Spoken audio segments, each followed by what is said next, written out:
Let's kick it old school! Old school essentials.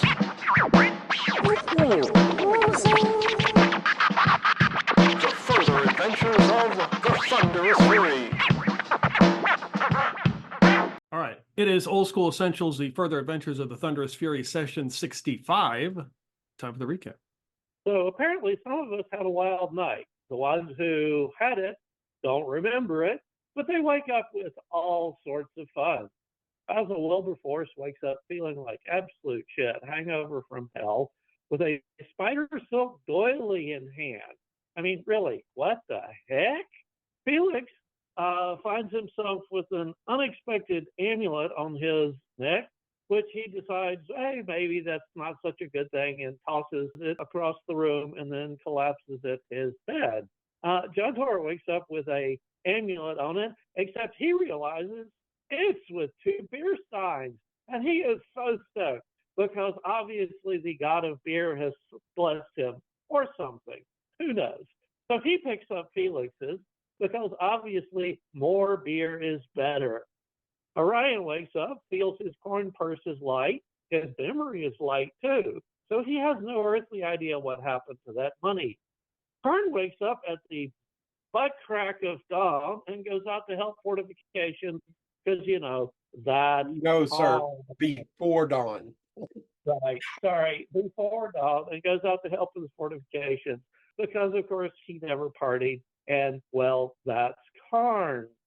In any case, Clintok decides that he is not fine enough for this town and goes out looking for a tailor and gets directions to the very finest tailor, who is indeed fine because he's a snotty little bastard, because he has a by appointment only inquire at the wrinkled bedlar sign on his residence.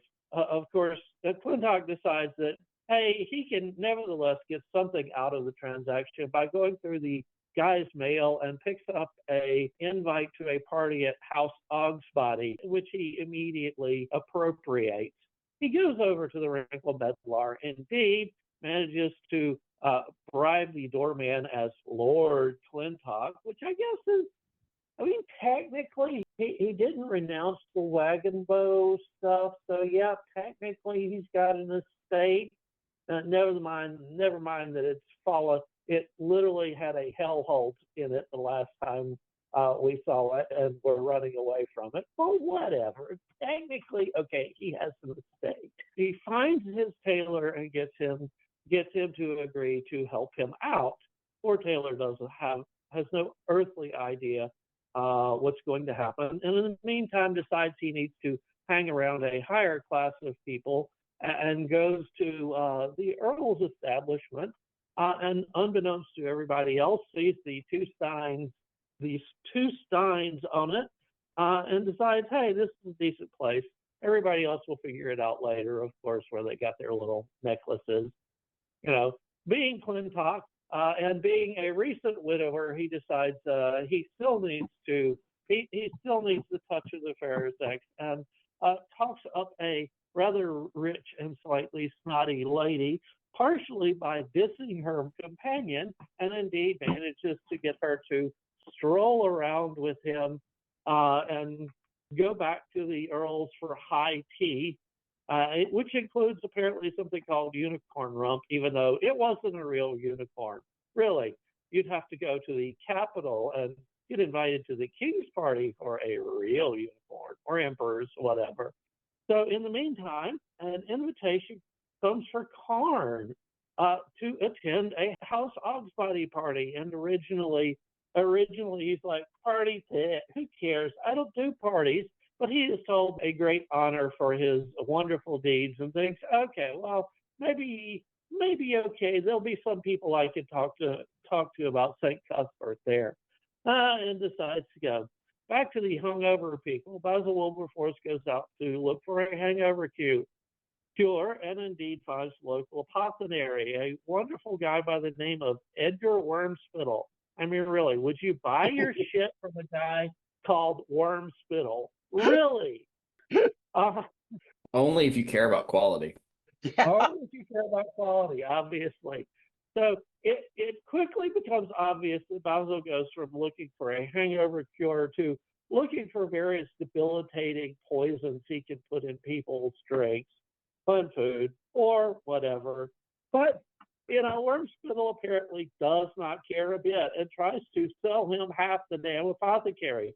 So much so that Basil doesn't even have enough money for it and settles for a few minor little things, including some stuff that's supposed to actually help his hangover. Clintok decides that, a lord needs a retinue.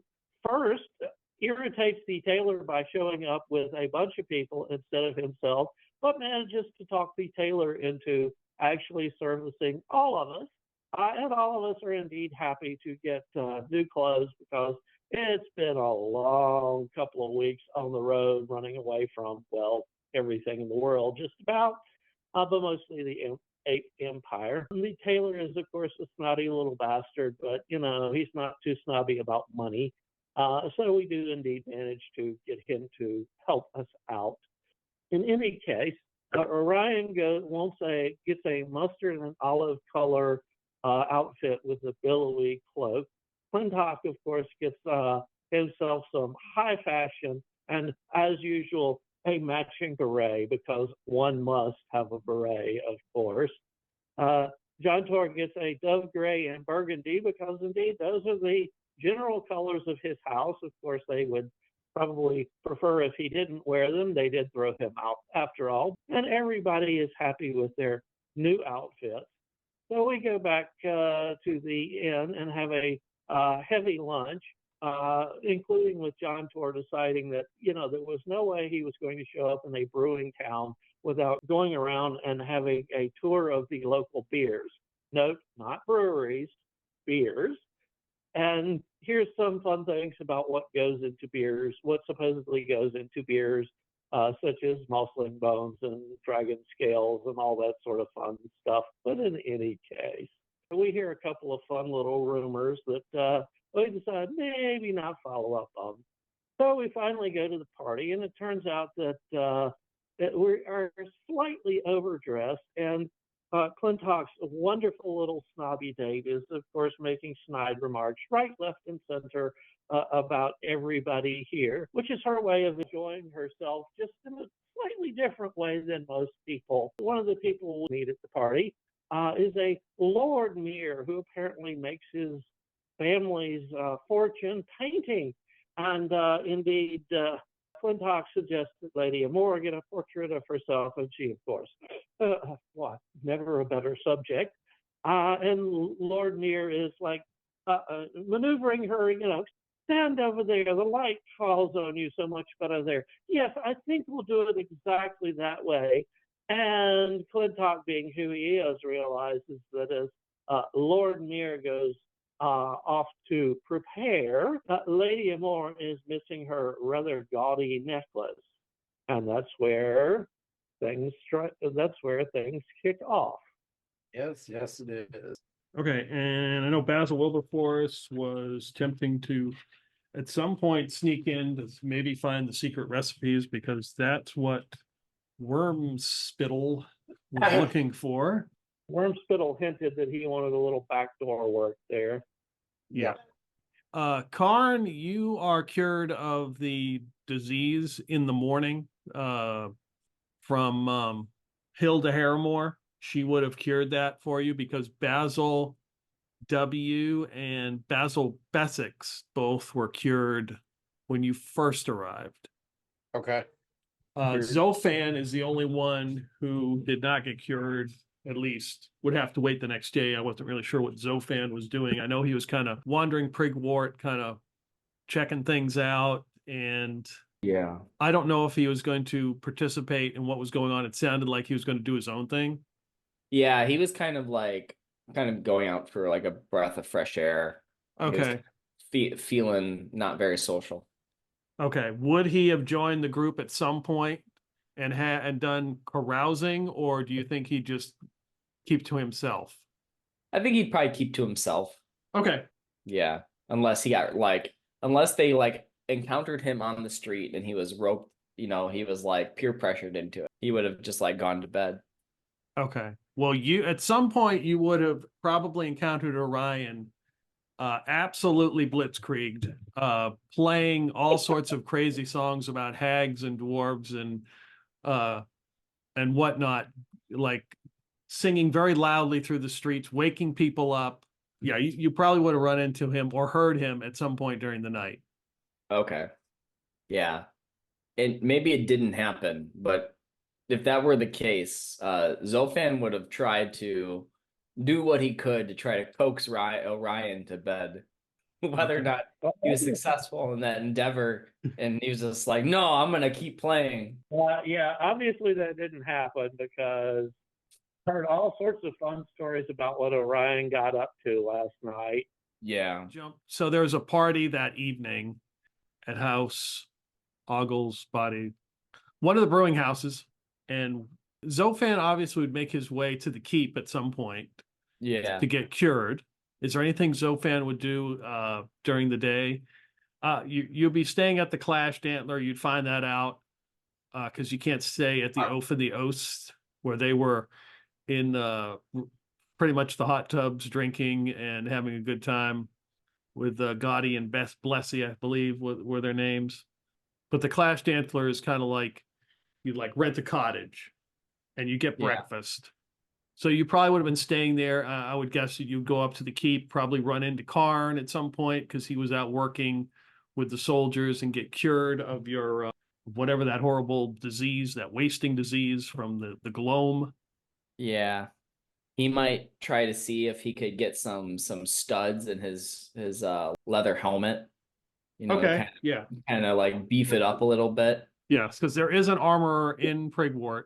So- Yes, you could easily could easily do that for you. Yeah, he would visit the armor and try to get a studded leather armor helmet. Okay. He's upgrading because you never want those concussions. He's upgrading his anti-concussion tool. Yeah. But as far as just like general things, he might go to there was like a hag well, right? Like we were gonna go get cured of the hag stench. Yeah, the Lithian well, but that's a trek in the western part of the Dolmenwood. That's days away. Yeah, but what he would do is like he would, try to find out more information about that. Okay. Whether that's information we already know, or if they're like try to get some leads on what to expect, and do they need to bring any sacrificial offerings? Do they need to bring any rubes to replace the hag stench? He would try to get armed with knowledge for the next step. The armorer would tell you you would need to find a guide to take you. You don't want to be traipsing looking for the well in those woods because it's very dangerous. And maybe you stop and get one of a fizzy beer from one of the local vendors, and maybe ask them, and they would tell you that, oh, it will cure it all right, but it may give you something else, and that may be worse. So that's we would advise not even going in there. What sort of thing would it trade, do you think? I'd still be able to function, right? I mean, it may give you antlers and a pig nose. Oh, I could deal with that. Yeah. I was afraid you would say something worse. And she hands you another fizzy beer for free because why not? Well, thank you. Wow. And at some point you would hear about the fact that there is a soiree at House Osgbody this evening. And probably at some point word had gotten around that that a local paladin had come into town and was being invited. And there's rumors that Lady Harimore's daughter Violet which had been kidnapped, had been found. And this paladin was going to be honored at this party at this brew house. So it was kind of it's kind of a big deal. Like this was the Craigward is ruled by I believe 8 houses, brewing houses, they all control. So there's a lot of talk around town about who is going to get this paladin to come to their, one of their soirees first. And Osgbody obviously had his planned as part of the feast of Saint Thorm. And So he's been kind of bragging about town, saying that, oh yeah, that there's a paladin who is going to be coming, and you know, which you would probably surmise would be Karn. Zophan would feel slightly offended. No, not slightly. He would be offended that, that Karn is getting all the credit. He's lost his marbles a couple times and also helped. So like if he hears this, he would also assert himself, clarify his role. And if that leads to a couple more fizzy drinks, like he's not gonna be too upset about that. Well, she would say, this beer server, she would say, as she hands you another drink, just show up, because Osgbody doesn't check invitations and he will just let you in. Mm. Well, that's very good to know. I plan on doing this. But he serves the beer that he serves is not, it's what they serve at the Oaf and the Oast. It's not to my liking. But Is there, I mean, is it drinkable? oh yeah, I mean, after you've had at least enough fizzy drinks, I mean, it will be fine. How about Well, these? After you have enough real drinks. She is like got an apron on, and the apron is a bear with a beer keg on its head. And she says that she is with House Cobsworth, and they specialize in light fizzy beers. it sounds like you should have been hosting this, or at least supplying the drinks. Oh, no, that is Osgbody with his heavy ales, but our party is in a couple weeks. And if you know of this paladin, we would, of course, like to see him, and you as well, and the others in this group. You should be rightly honored. Well, I can't promise that we'll be around long enough for such party, but if we happen to be, and our business takes us here around that time, well, I wouldn't say no to a little more fizzy drink. Oh, and she hands you another one. I might happen to be there as well. Ooh. Where can I get a patch? The insignia of House Cobsworth. Yes. No, you're not going to show up at one brewer with the insignia of another. Yes, you are. You gotta choose where your loyalties lie. Your loyalties lie with the pretty woman who's complimenting you. Funny that. So she's got like this beer tray, and she's like, hold this, I'll be right back. And she hands it to you and leaves, and comes back like 30 minutes later, and she gives you a vest. All right. Nice.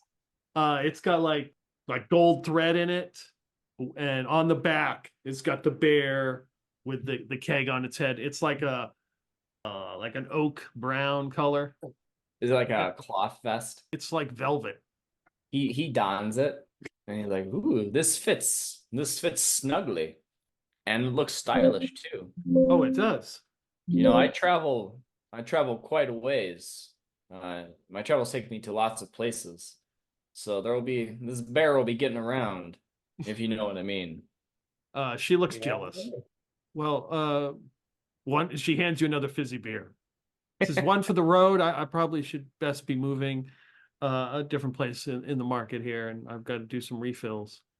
Very well. Thank you so much, Natasha. That's a beautiful name. Well, thank you.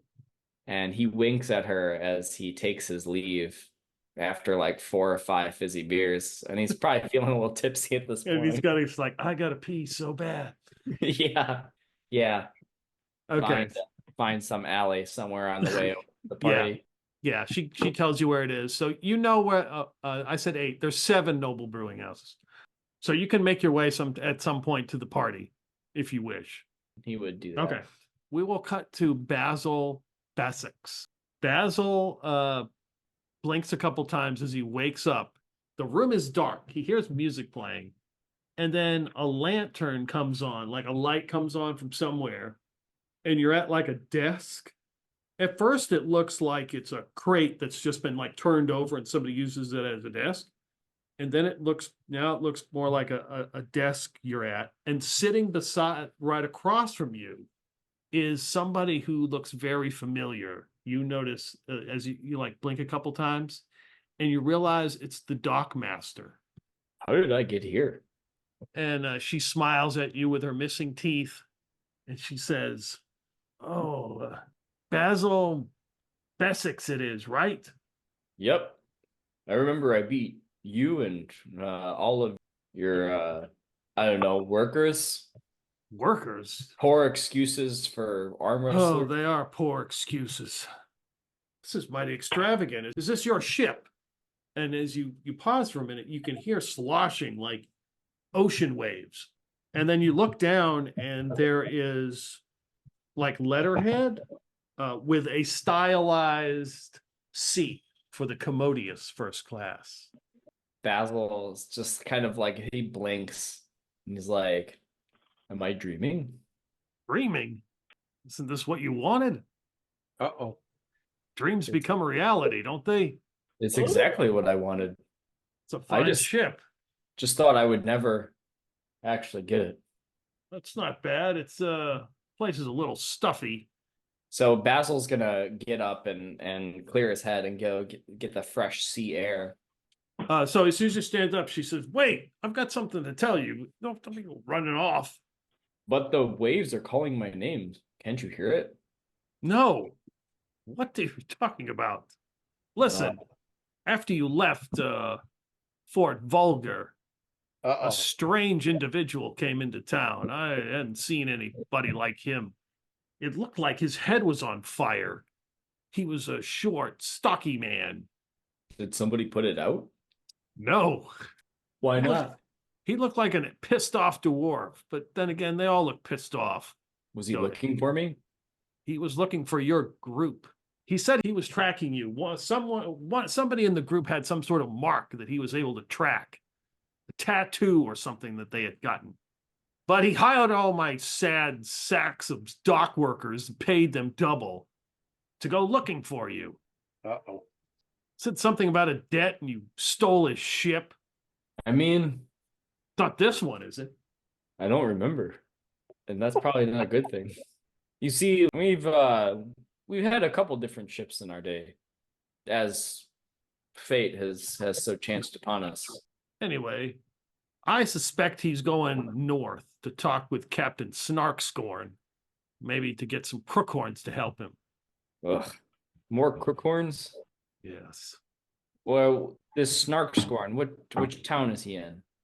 He's not in any town. He's in the north in the Dolmenwood. He's a servant of the Nag Lord. He was going to try to get him help. I'm assuming he's going to make some sort of trade. I don't know what he's going to be trading. Thank you for the heads up. Not a problem. It's the It least sounds I like can do. somebody really needs to cool him down. Maybe he would, be less motivated if somebody just dumped a bucket of water on his head. I didn't catch his name, but he's not from around here. I figured that as much. And you hear some people talking in the background, but you can't make out what they're saying. Are we dreaming? Did you Matter. visit my dreams? I mean, you're a beautiful woman. Wow. I appreciate that, Basil. If you could do me a solid and not kill my sad sacks of dock workers and just return them, just tell them to return back to me, I would appreciate that greatly. It's hard to get any kind of help at all in Fort Vulgar. I will try to be gentle. I appreciate that. And she kind of she stands up in her portly frame and grabs her cudgel and turns and starts to walk away from you into the dark.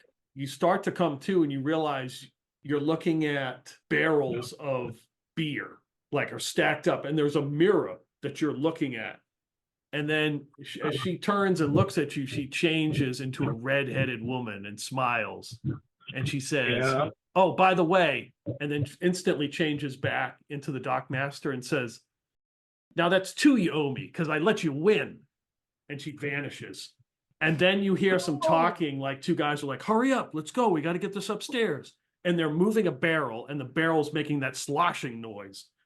And they're like, "Come on, we got to get this upstairs to the party. Let's go." Oh, because I let you win. Oh, dang. Here, Clintok, you are chasing Lord Mir Yeah. out the door. Mm-hmm. So you run out the door, out and down the steps, and Yeah. the long red carpet is out there, and the gate, and all these weird shrubs are cut into like creatures. And you see him like halfway down in the courtyard, and he kind of turns as the door opens, he kind of turns and looks at you. And you see him grab that medallion he had around his neck, Yeah. and he does something like this. He puts his hand up like this. You see a weird gesture, and we'll roll initiative. Uh-oh. I will roll. You can't see that, but it is a 4. All right. We got a +1. What is, or does it just go to me? Yeah, let's have you roll just to start. Okay. So he does something with the amulet. Yeah, looks like he's holding it. You know, he's got that thing around his neck, and he does this weird thing, like he puts his hand up to his mouth, Yeah. like he's doing something. Okay. I'm just gonna try, because like I'm still probably like what 30-40 feet away from him at least. Oh yeah. Yeah, I'm just gonna try and shoot him in like the leg, Okay. my short bow. All right. Go ahead, roll. Give me an attack roll. Does a 15 hit Oh yeah. for 4? And I'll shout out, "Stop, thief!" Okay. Yeah, you hit him. He's like, oh. So he gets shot. It looks like it hurts him pretty bad. Like it went deep. And he clutches over, he like drops down, and he takes the black pearl necklace that he had swiped, and he throws it towards the gate. And in the distance, you can see a couple people like are near the gate, and you see them running. But you also hear this other noise, like things begin to move, and you see all 8 of the shrubs start to come to life. What? Nice. One of them comes up and attempts to attack you. It looks like some kind of lizard type thing, and it's moving along the ground, and it comes to attack you with a 13. Misses. And it swipes its tail, and like vines like stick all the way out, and it just misses you. Close though. And there's another lizard-like thing on the other side, and that would be a dirty 20 with 8 hit points of damage. That definitely hits. That one is able to like whip around and slap its tail, and like doesn't grab onto you, but it whips around and pulls back. Right. All right. So the rest of you, you hear, you probably would have noticed Clintok. Well, Clintok didn't run out, but you heard him yell outside. And presumably it's not self-deprecation there. Okay. So you can tell me what your characters would do. We'll just say that, like, even though Karn, everybody else who's at the party, you hear somebody yell thief outside.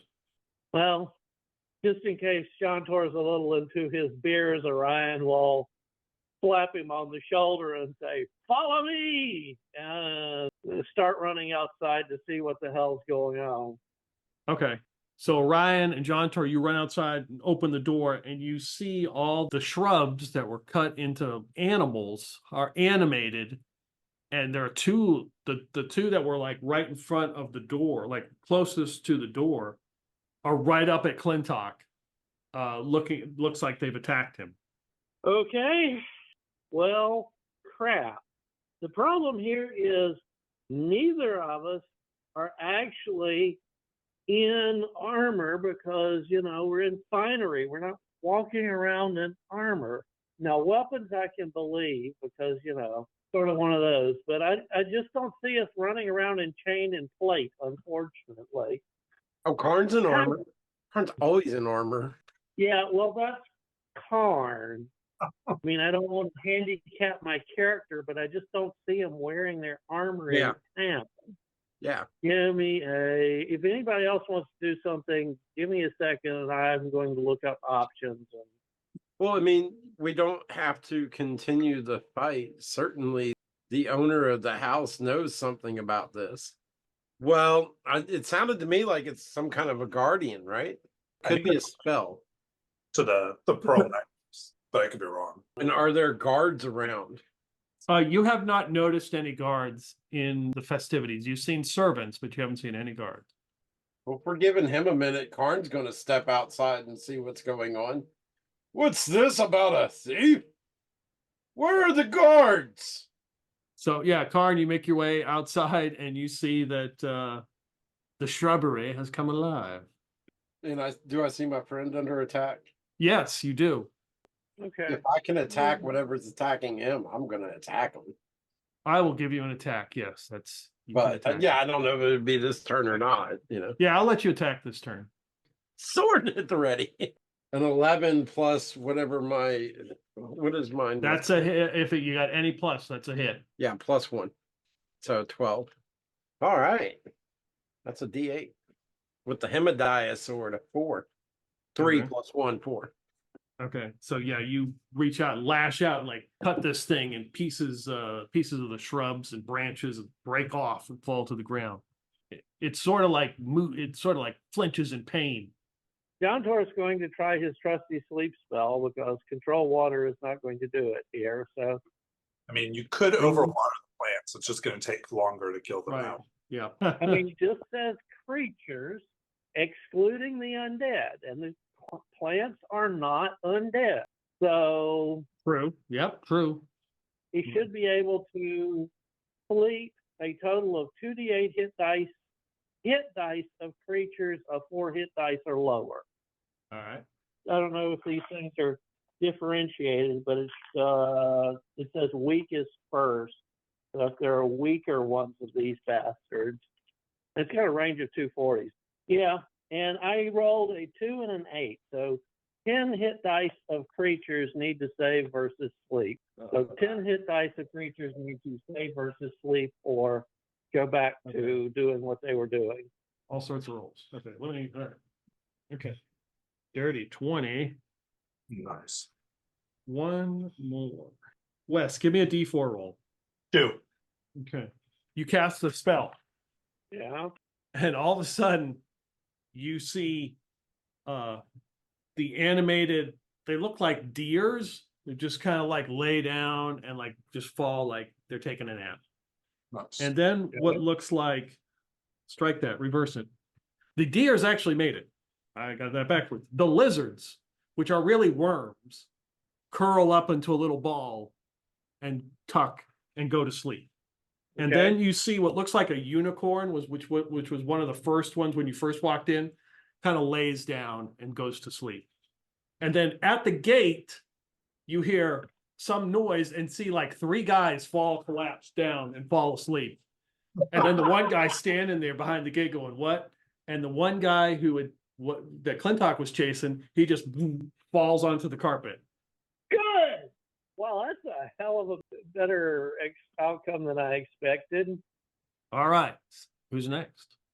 Well, Orion will attempt to spear the same one that Karn went after. Well, it is The asleep. Karn- Yeah. Oh, it's one of the sleepers.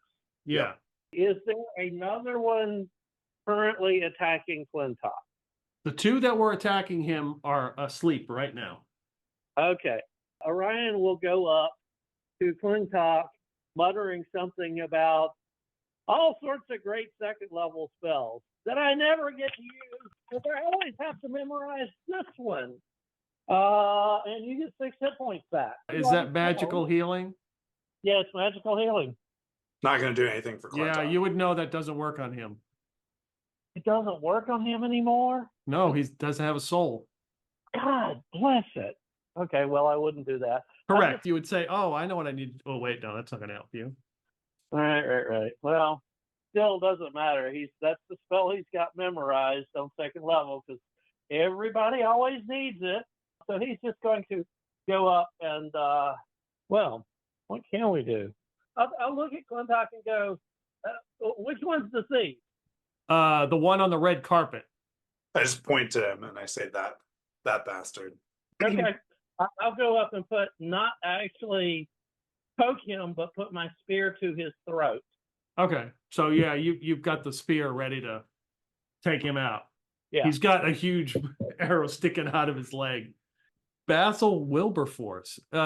You hear this something about a thief, and then you probably get nervous for a second and realize, oh wait, they're not talking about me.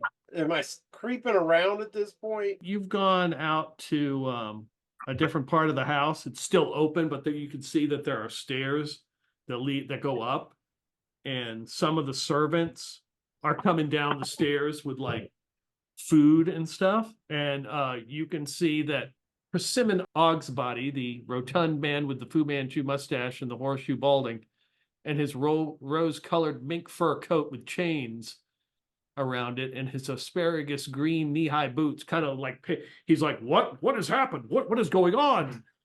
Guard, security. He starts yelling for his security detail. Once I know that, once Basil knows that they're not talking about him as the thief, this is a great distraction. So he's going to try to, make his move now to get into the private areas where the guards are running away from, hopefully, and try to make his way to find whatever he can find. Okay. Karn's there. He's got it handled. Basil's on this. Yeah, there's a large staircase that looks like it goes up, and also there are a set of double doors that you can see. Osgbody is kind of like in this main area. The chandelier is near him as he is like calling for his security. So he's not watching you, like he's distracted. Where did the most guards come from? You don't see any guards right now. He's calling for them. God, I'm trying to think if I need to go through. Have I noticed what kind of traffic is going upstairs? And Looks like servants, all the people bringing the food and silverware and stuff like that. how about through the double doors? What have I noticed coming through that? You haven't noticed anybody come through that yet. That'll be where I head. Okay. Yeah, you open the double doors. They are not locked. And you step into a room that's got a bunch of barrels. Looks like, obviously it's got beer. And immediately to your right is a dais, which you would say that's kind of weird. Yeah. And it's got some kind of like runes carved onto the top of it. And in the center of this room, there's a guy standing there with like a lever. And as you come through the door, he's like, oh, yeah, the chamber pots are, and he points in a direction the other way. He's like, come on with those drinks, let's go. As he's like yelling down the hole. Basically, this is like an elevator. Okay. Or a lift, right? He's got a crank that he cranks the thing and it comes up. The dais with the runes, do I have any inkling of what they are? No. Not even with the read languages? Give me a D6 roll. Let me try that again because it flipped over from what it was. 2. You would say that's probably some sort of teleportation thing. Oh, but there's somebody here who can see me. He's noticed that I come in.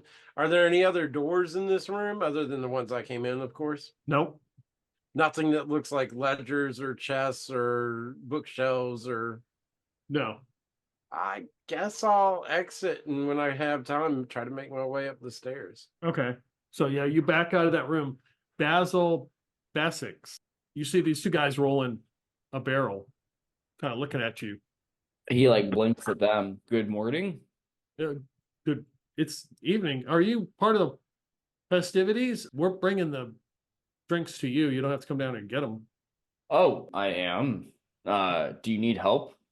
I mean, if you want to help us roll this barrel to get it up to the party, how'd you get down here? He just kind of looks around, disappointed that this isn't the commodious first class. Yeah, true. He's like, I was looking for the commode. Oh, they point. Yeah. Sometimes if you got to go one, we just whiz around the back there. He points at a bunch of barrels. So, yeah, they'll never know. But it just. There's your secret ingredient right there. But anyways, let's get that up there and then maybe I can bring myself a drink here. Okay. So, yeah, you get on and there's like a lift with the chain and you can hear some guy yelling and they're like, you hear the crank come up and you're in a room with a bunch of barrels and a set of double doors. And they're like, the guy's like moving the crank. He's like, who's this? What's this guy? He's like, he's looking for the chamber pots. He's like, there's a lot of that going around. Somebody just came through looking for a chamber pot. What we need them. Did you tell him he could go down behind the barrels down there? Yeah, we told him. Okay. Huh. Well, I don't think I have to go anymore. Which way is the party? They lead you out the door. You open the double doors. Is Basil Wilberforce trying to hide or hide in shadows or At this point, no. okay? So the double door. As soon as you step back out, the double doors immediately open, and Basil Bessex comes out with two of the other guys, and they're rolling a barrel out to bring it to the party. Jeez. Oh, and I see that there's some combat going on. It's outside. You wouldn't know Okay. that. It's just you hear the music now. You see like this little woodwind group playing, and that was the music you heard. And then we'll cut to Zophan, who is on his way to the party. And as you're walking up to the Osgbody manor, and you come up to the wrought iron fence, you see what looks like the shrubs. There's like two unicorns moving around. It looked like they're animated. And there are three guys that look like they're sleeping, and another guy's like looking around. He's like, "Hey man, can you help me scale this fence?" And Zophan looks at him and like, is the front door open? The gate is closed, and if you look inside, you see a red carpet, and it looks like Orion is there. Well, you would know Karn because Karn's Yeah. got his armor on. So you see the rest of you, the group is out there, and you can see all the shrubs are animated. Well, who are you? Your new friend. I mean, just let me get in. I got it. And he points on the ground. It looks like there's like a necklace on the ground. He's like, I got to get to that. Come on, I'll get. You can have half, man. Maybe. And Zophan's going to use his climb shear services to try to just scale. Yeah, easily. The He's gate. he's very jealous. And then he's gonna grab that necklace and hold on to it. He's like, I'll think about it. Okay, all right. Knowing that shooting animated shrubbery isn't going to do much, he like tries to hide like behind some non-animated shrubbery in the hopes of getting the jump on something next round. I will. So I did roll. It Okay. was actually 8 pieces of shrubbery, and I rolled 8. Oh, So actually, all the shrubbery you could hide behind one of the ones that's sleeping. okay, yeah, I'll do that. I'll hide behind one of the sleeping like lizards that's nearby. Yeah. Okay. All right. Now we will go to the next round. Wow, a lot of action. 2. And I'll say anybody can roll now. You're all in it. I wanted to get everybody involved. So, Okay. all right. So who's going to roll? Orion will. Basil Wilberforce. Don't forget you're at -2 right now. I rolled a 2 plus 1 is 3. All right. You guys are up. It's time to chug the stuff the guy gave me as I run up the stairs Okay. and see what it does to my -2. Your -1 is gone. I mean, you're at -1, right? It takes away that automatic. Okay.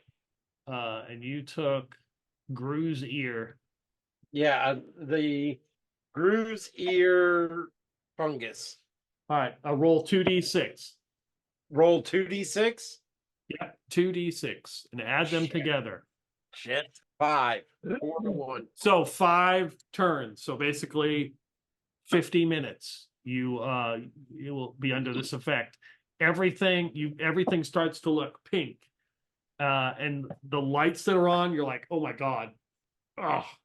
And you realize like the lanterns in here going up the stairs are these orbs that looks like they have luminescent like butterflies in them moving around, and that's creating the light. Right. But I'm only -1, not -2. You're correct. There's something about 3 and 6. Yeah, you have the ability to act during a surprise round. Okay. So I'll basically make that you can get the surprise on people. I'll give you a D6 roll and you can surprise them. Okay.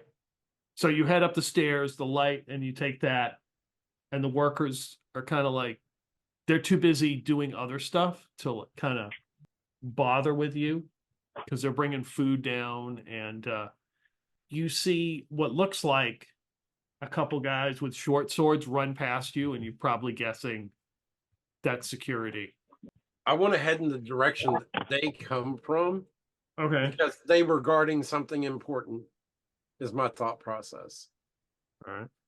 And I don't know, I may not have time to do this in this round, but my intention is also to put on my feather mask when I can, but I'm also busy chugging that other stuff. So Well, you're not chugging anything. You're consuming a rubbery pink ear fungus. yeah. Okay, Right. okay. I thought it There's was a a big toxin difference. in a bottle or whatever. So Right. I popped that in my mouth. I'm chewing that. Yeah. Running up the stairs, trying. Everything's turning pink. You're like, all right. Yeah, You I'm put on trying a to put feather on a- mask. Yeah, like I said, I don't know if I have enough time to do this. Yeah, you can do that because you're headed up the stairs. You're like, What, 10 seconds? Yeah, I mean, why not?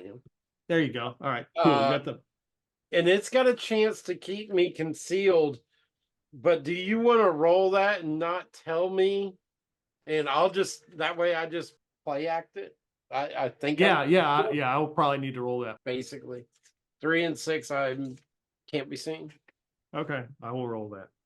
Okay, But I'm assuming that I can't be seen. right. Okay. Yeah, they're just the first couple guys. They seem to ignore you because maybe they either can't see you or they're too busy bringing their stuff down. Felix finally gets up from chugging the beer that he's sitting down to drink, Yeah. and then like pulls out his sword and trudges out the door to witness the scene. Okay. I do have. All right, give me a D6 roll. 1. Okay. This courtyard is illuminated by like pedestals and orbs, and the orbs have those, looks like butterflies in them. So that's where the light's coming from out here. You step out and you see the animated shrubbery. Can I manage to charge one of the unicorns? The unicorns would be a little bit far to get to. What about There are 2 deers on either side, and then you could probably get to the griffin or the honey badger. I'll get to the honey badger. Okay, you charge the honey badger. 14. Definitely a hit. Honey Badger doesn't care. Honey Badger doesn't give a shit. Yeah. For 7 damage. So yeah, cut big pieces of shrubbery and leaves go everywhere. John Tor's gonna go like, oh, bows, really? Okay. And he's going to whip out his bow and attempt to shoot whatever is closest. He doesn't want anything closing with him accidentally. Okay, you can pick one of the deers to shoot at. Okay, rolls a 12 plus 1 is, That's a hit. okay. Whoa, nice, 6 damage. Okay. But Yep. it's a shrubbery. Does the arrow go right through or does it actually do damage? It actually does damage. You can see it. It impales itself. It goes into the deer. Doesn't go all the way through, and some of the leaves and stuff just drop onto the ground. Okay. All right. And Orion's going to whirl up his sling and again pick whatever's closest. Ryan rolls a 17, and since a sling does a whopping 1d4, it does 3. Okay. Yeah. Wham! The rock hits it. All these green leaves and fall to the ground. Big chunks of it are missing. Like a shrub. Tarn. Said there's lanterns about? Yes, they're the orbs that have the butterflies in them. They're like sitting on pedestals. Orbs with butterflies. So they don't look like they're oil lanterns. No, they look like they're lit by these butterflies that are inside of them. Magical, non-flaming butterfly. Well, you Damn don't it. know that. Well, good point. They're Uh, napalm butterflies. no torches about? You don't see any torches, no. What is up and fighting near me? The closest thing to you would either be one of the deers that John Tor shot and Orion shot, or there's one on the opposite side you can go after. Felix is fighting the honey badger. If you want to run down there and fight the honey badger, you can too. But closest to me is the deer that's already been Yeah, either one. Yeah, they're both kind of equally distant. Let's focus fire. I'll take after the one deer that's already been damaged. Okay. Because the one that I was fighting is down asleep, right? Yep. Oh yeah. All right. I understand when that happens with my friend. I got another 11. So that should hit. Yep. Nice. With the +1, that's 12. How odd, 2 11s in a row. 5 + 1, 6 points. You can tell me how it dies? Just like with this flurry of Edward Scissorhands. yeah, Brian really doesn't know what he's doing here. I mean, because it's like, what do I aim for? Chop it up. Let's see. We got Zophan or Basil Bessex. Zophan is outside holding the black pearl necklace. You see Orion. You see everything that just happened. Yeah. Which of the creatures looks like the most dangerous? Is it the deer that are covered with leaves, or the It looks like the griffin. griffin? So yeah, I guess Zophan is gonna. Is there like a tree kind of near the griffin, or Nope. no? He will start cartwheeling and he'll pull out chi high. Okay. Try to, hit the griffin. Let's see. This is wow. Would you look at that? That's a nat 20. Nice. Whoa. What? Wait a second. Is this Zophan? Yeah, right? It's all those fizzy beers he's been drinking. Yeah. So with chi high, so you get max damage plus the roll. So I rolled a 5, so that's 7 plus 6. It's 13 damage. Do you get extra Oh, wait. because you're tumbling and Yeah, I do. It's like double damage with tumbling. Oh, wow. Okay. Yeah, the attack inflicts double damage. So it'd be 26 damage. Tell me how you defeat this griffin. And if they're unaware, they get an additional 4. So, Zophan's, he climbed over the gate and he sees this griffin, and it's got its attention turned elsewhere, and he pulls out chi high and wraps the rope around his fist and begins somersaulting and ends with a cartwheel, and he like lets loose the blade, and it flies through the air. It hits the griffin so hard that it hits it into its throat, and then he pulls and it gets stuck, and he uses that, and then he kind of launches himself forward to like wrap that around his neck. And it happens so quickly that the griffin doesn't realize what's happening, and he ends up getting choked out. And it ends with Zophan riding the griffin. Give me a D100 roll. Because the critical hit may help. 37. Okay. I mean, you just look really freaking cool.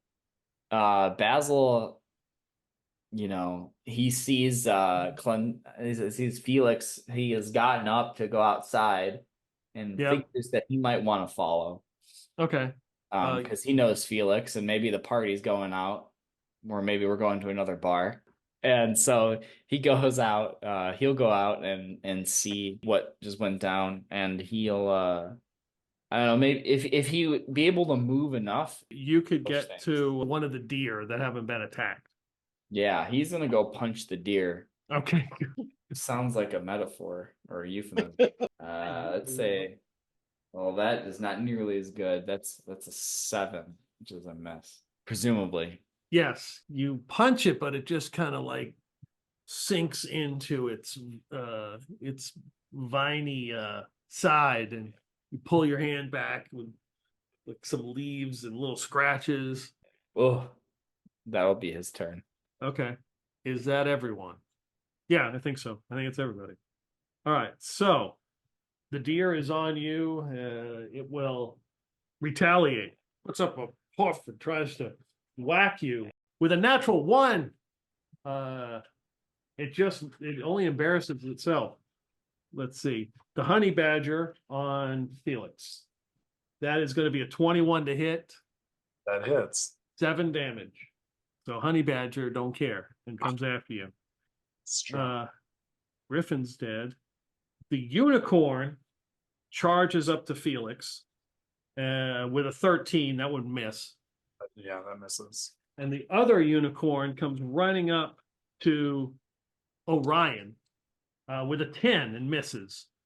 And I believe that is all the shrubbery. As Osgbody pushes open the doors and he goes, "Oh my God, my shrubs!" As Zophan is riding this griffin to the ground. Karn's just hacking away at this thing. Yeah. All right. It's the next round, and I rolled a 1. Anyone without a bonus want to sacrifice there? Both my characters have a bonus of +1, but My remaining character has a bonus. I'll roll. All right, go for it. I got a 1. All right, you're up. Tie goes to you guys.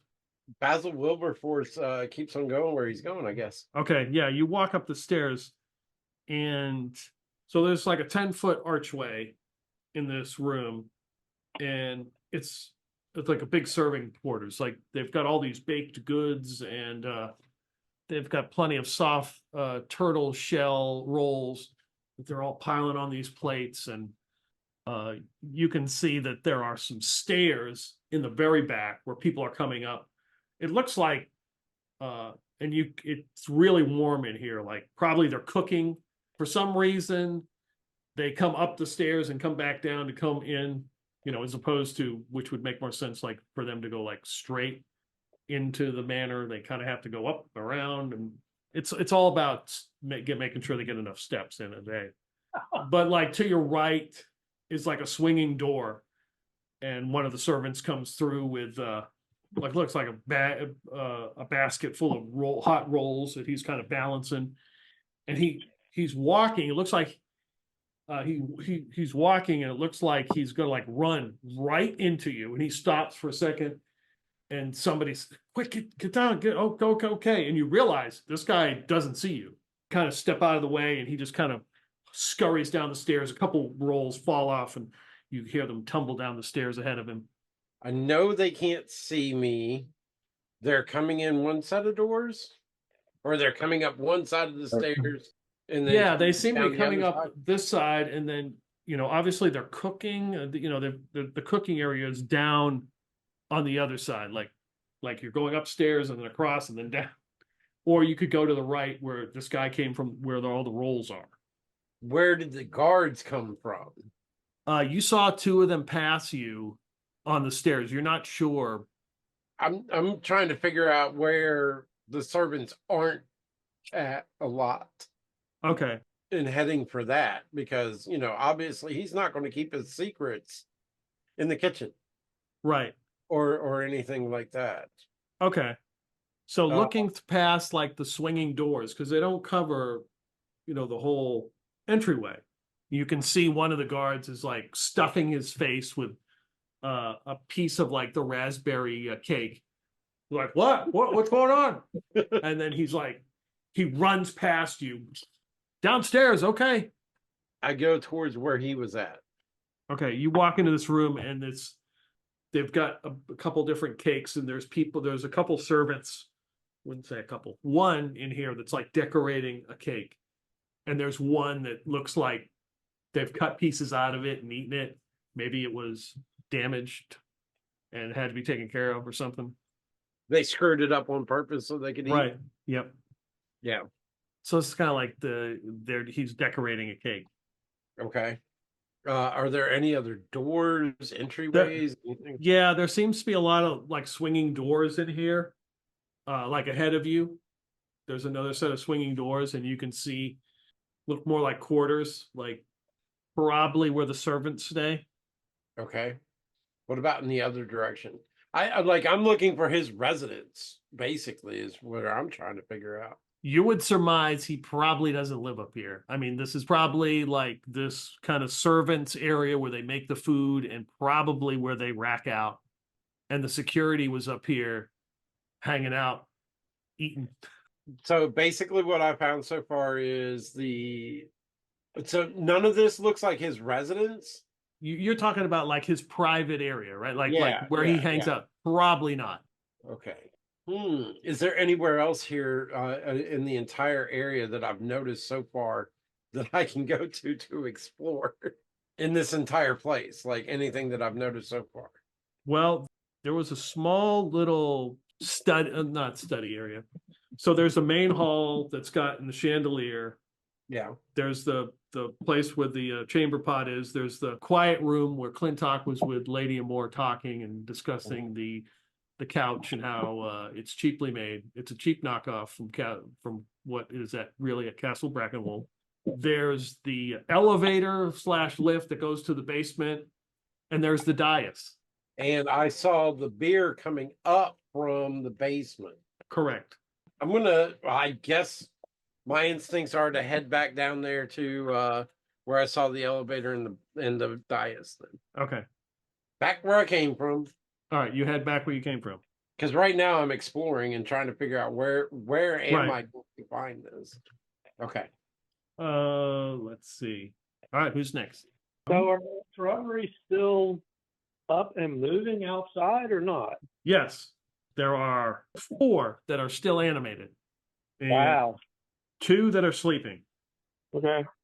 Oh, right, because I didn't get that many shrubberies asleep. I knocked out some of the guys coming in.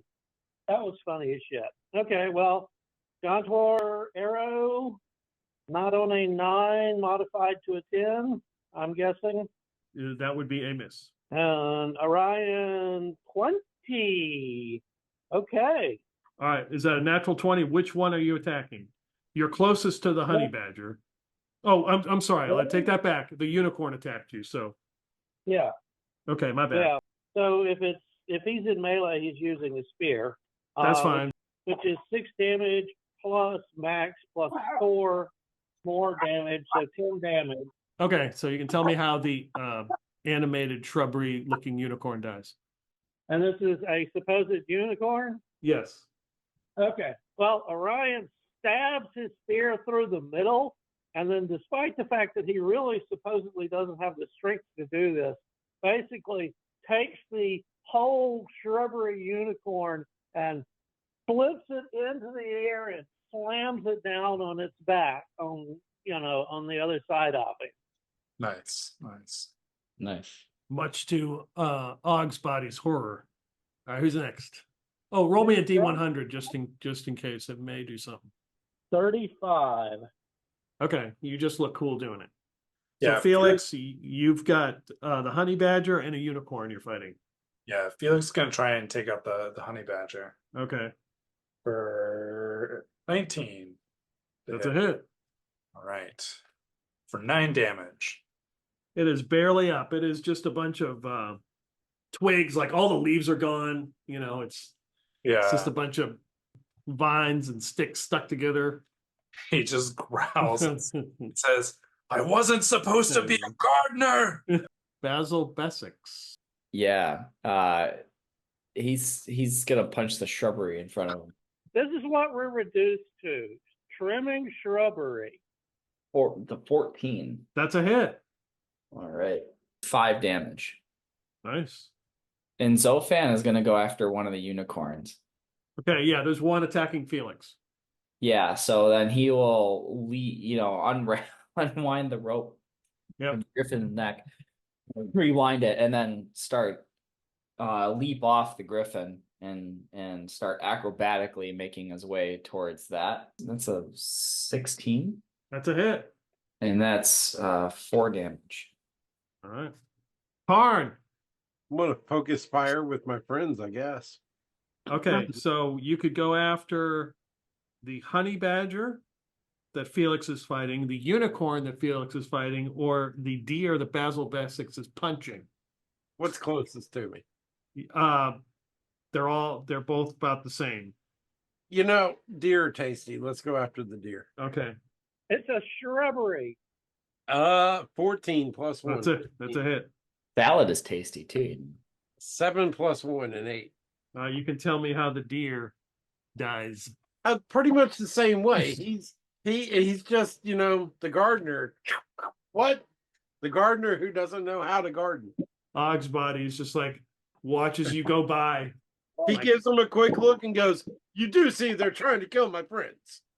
The security guards make it out the door and they just kind of stop dumbfounded at what they're looking at. All right. Two arms. Clintok is going to see if he can get a sneak attack on the deer. Okay. Both deer are dead. It's a honey badger or a unicorn. Oh, right. Sorry, the unicorn. That's fine. That's fine. All right. So I rolled under my move silently Okay. with a 15 to hit. Does that Yep. hit? That's a hit. For a total of 10 damage because it's double. You can tell me how he dies. He like comes up behind the unicorn and since he's using his dagger, just like jams it across the front of its face, cutting off like the front of it just behind the horn that was sticking out. Okay. Then it topples over. All right. Okay. Let's see. Yeah, they're animated. So the honey badger is the only one left. The security guys come running up. Let's just see if they can actually hit anything. Wow, they are incredibly incompetent. So that is a nat 1. And the third guy, okay, he will hit. Let me roll to see what the critical miss is. Oh God, 64. That's something. Hopefully it doesn't hit one of his guard friends. Okay, we're gonna roll a d4. It's a 4. Gosh. Not Zophan. Good thing you just got that those studs. Nice. So he runs up. The first guard runs up and misses. The second one's not short, swings, and about cuts you with his sword. And then the third guy's like, "You bunch of idiots," and stabs the honey badger, sticks it in the ground. He just does this, and all the leaves kind of shake off, and it just, well, all leaves were gone. It just kind of collapses, and Osgbody just walking. He's picking up leaves, and he's like, what has happened? What is going on? There are 3 guys who are sleeping right near the gate, and the fourth one is laying there. Who perpetrated this? What is going on? Orion looks over at Clintok and says, I know this is one of yours, but I didn't see it start. You want to tell him? Well, good Lord. This man here attempted to steal Lady Amore's necklace. That he looks around. Do I need to make a check to see if I notice where the necklace is? Zophan, what'd you do with the necklace? He put it in his pocket. Okay, so you wouldn't see it. Thief. Yes. It seems he's been conning the locals that he is a painter, but instead he is a thief. Nothing but a low-life thief. Check in for this necklace here. So the security guys come running over and they grab him and slap him awake. Where's Lady Amore's necklace? He's like, search me, I don't have it. Uh-huh. And he kind of looks at Clintok. He says, ask that man. Ask that Lord Clintok. I was the one that chased you out here. Notice our positioning from the door? Likely story. Obviously, they're using some sort of magic. Why do you think I had fallen asleep and these things were animated? That necklace of yours, I believe, is magic. Is it not? There's no, it may have some sort of enchantment on it. There's nothing wrong with that here. So it very well could have been you casting the magic. And 2 more security guys come running out. He says, grab the rest of them at the gate. We'll question them. I will question them. We'll not stand for this. Clintok, you say this man was trying to steal her necklace. Seems I came late to the party. Yes. Now arrive with the rest of us. Oh, sir, I did not recognize you. Merely one of my retinue that was running late. One of your retinue, I see. Yes, Zophan. Pleasure to meet you. I was out about the town getting a breath of fresh air. Out and about the town you were. But anyways, when I arrived, I saw this man outside the gate asking for this necklace, which seemed suspicious, so I held on to it, and he pulls out like the black pearl necklace. Please take it. I would not wish her to be parted with from it any longer. That vest looks awfully familiar. Turn around, Mr. Zophan. Oh, I just picked this up, and he turns around. House Cobbsworth. How convenient if somebody from House Cobbsworth would show up and find the necklace. They have delicious beer. Clintok, this is part of your retinue. Yes, he is. But clearly he's been drinking too much. He's found himself gallivanting about with Hobsworth. You shouldn't knock it till you try it.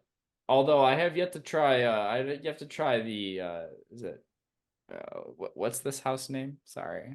Osgbody. Hogsbody. Osgbody. I have yet to try the Hogsbody ale, so mayhaps I'll need a new vest afterwards. John's like, oh, it's pretty good.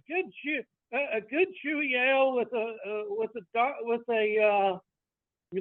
sorry, I don't know that Russell doesn't know the terms. John would. Yeah, a good chewy ale with some definite hints of earth and overtones and a nice, slightly biting finish, so it makes you want to go for more. The security guys go, and the gate sort of opens as they get to it, and they kind of grab the other guy's gone. You knew there was a fourth guy. He split, and they're like, they seem to be common thieves. So they're kind of looking at him, and Osgbody's looking at you, Zophan. He says, looks at one of his security detail. Go fetch me a Haggard's bitter, and he will drink it. Will determine whether he likes this or not, or if this is some kind of ruse.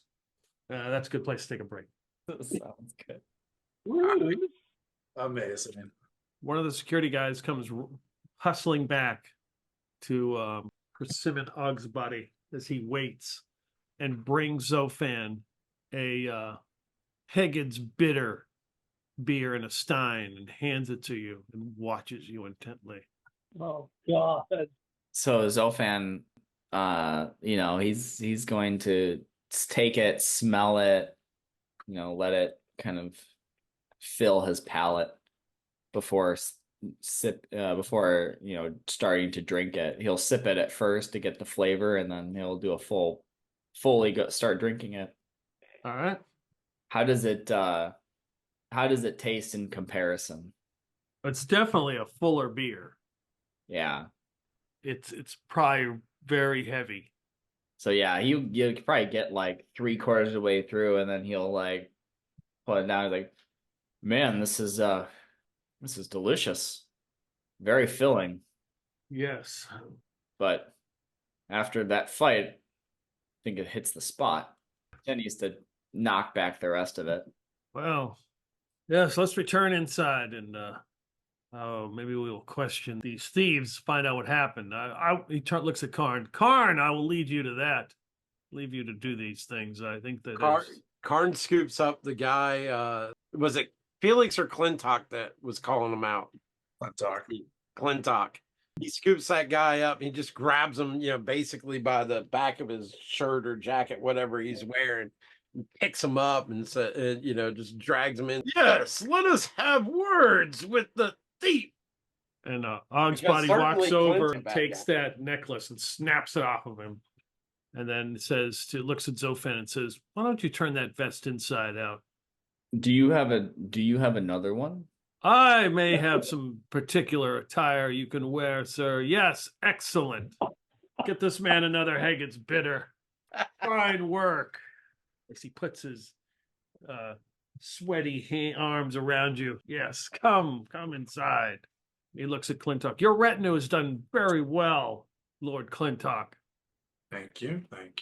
Make sure that these bandits will pay for the damage to my wonderful shrubbery. Is it you that has put your shrubbery under an animation spell?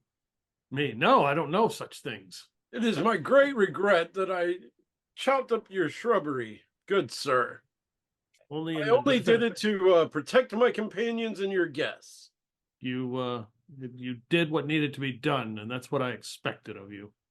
It is always what I do, to serve the greater good. All right, so Basil, what are you doing? I guess he's making his way back down into that room again, thinking maybe that is where he needs to be. Okay. So you're going to open those doors and go inside? Yeah. And you see the guy there at the lift, and he's like, what? Oh, man, these doors must be opening themselves. And he walks over to the door. He's like checking it. Like, the heck? Huh. All right, so you're in the room. Obviously, he didn't see you come in. He saw the door I'm open. tempted to go, ooh. I am not exactly sanguine yet about trying something that's possibly a teleportation device.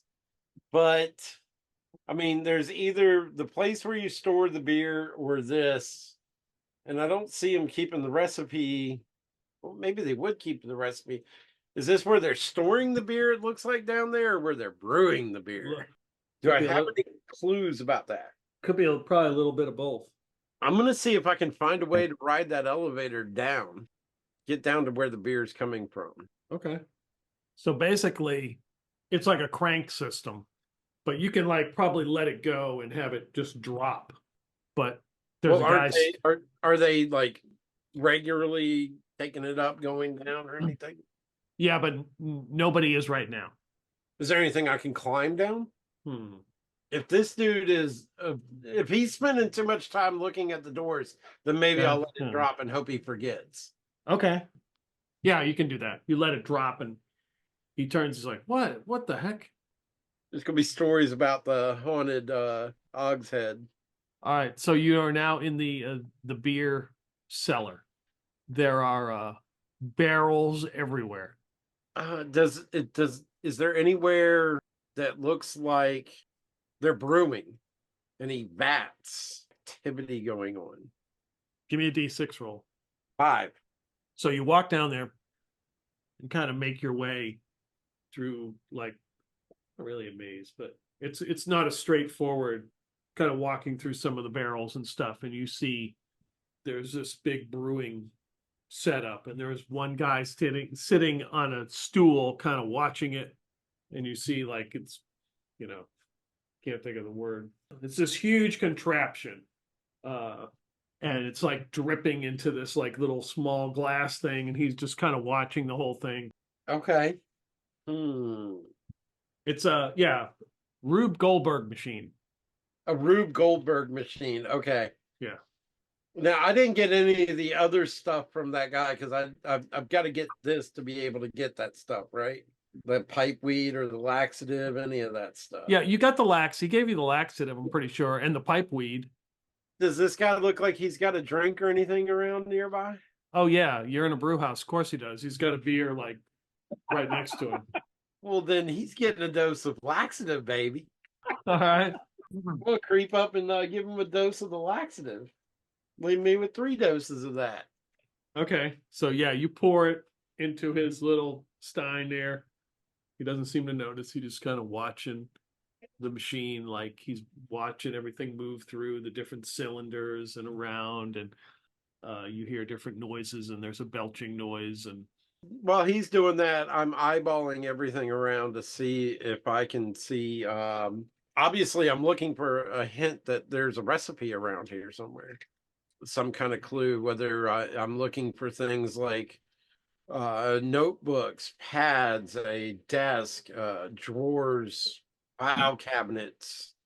Like, how does this guy keep track of the ingredients and what he's put in there so far if he's the brewer? see how fast this laxative works.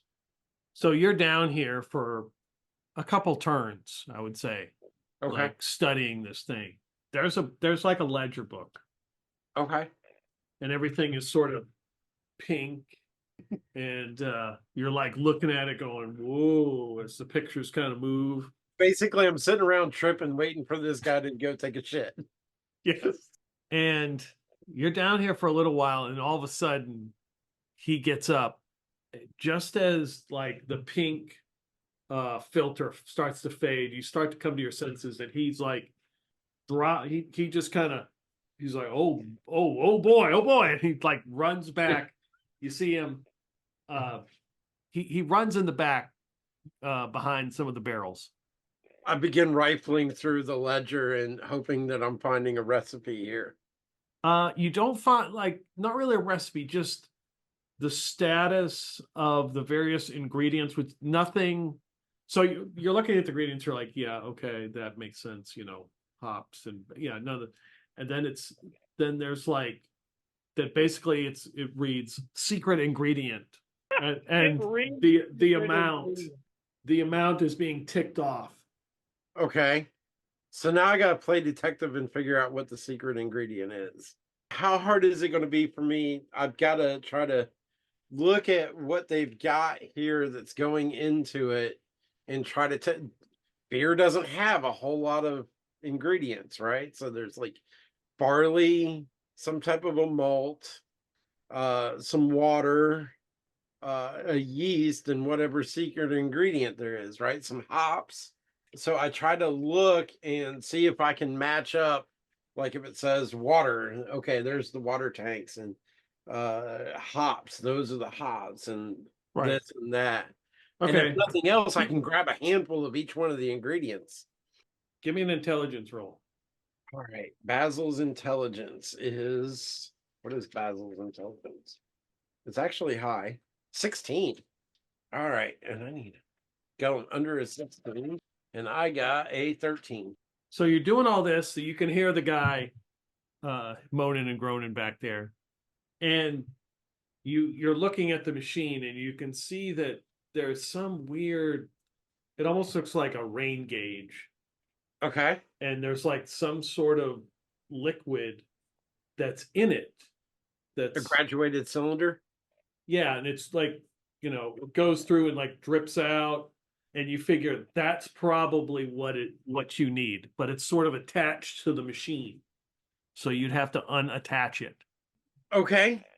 I guess I'll try to unattach it. I'm gonna get caught. I think I have these tools with me. Yeah. I still have these tools as being with me in my backpack.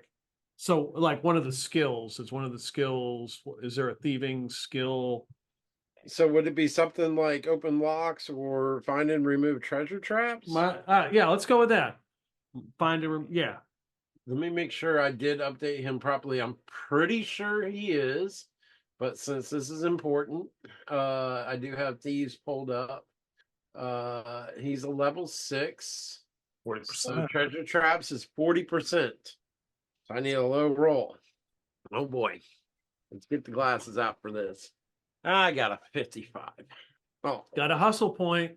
son of a bitch. Okay. Yeah, let's use the hustle point. Damn you, you got me to use a hustle point. Yeah. How about a 35, baby? Yes. Woo. So you're just like, you detach this thing. You got this long beaker with like a very tiny amount of like greenish liquid in it. It almost looks like it's oily, almost like when you move it. Yeah. It's like something on the surface. Looks like it's got that iridescent look, like the light hits it. And you hear somebody from up there is like, what's that smell? What's going on down there? Time to go. TTG. I skedaddle. Yeah. You are down in the basement and the elevator, the lift is up top. Oh, somebody raised it. Yeah, he raised it as soon as he got back up there. Is there anything I can climb? You might be able to like push some of the barrels and climb up. It's about like 15 feet, I mean, but that would be is the surface too like climb shear or anything like that? not really because it's in the middle of the room and it comes down in the middle of the room. Okay.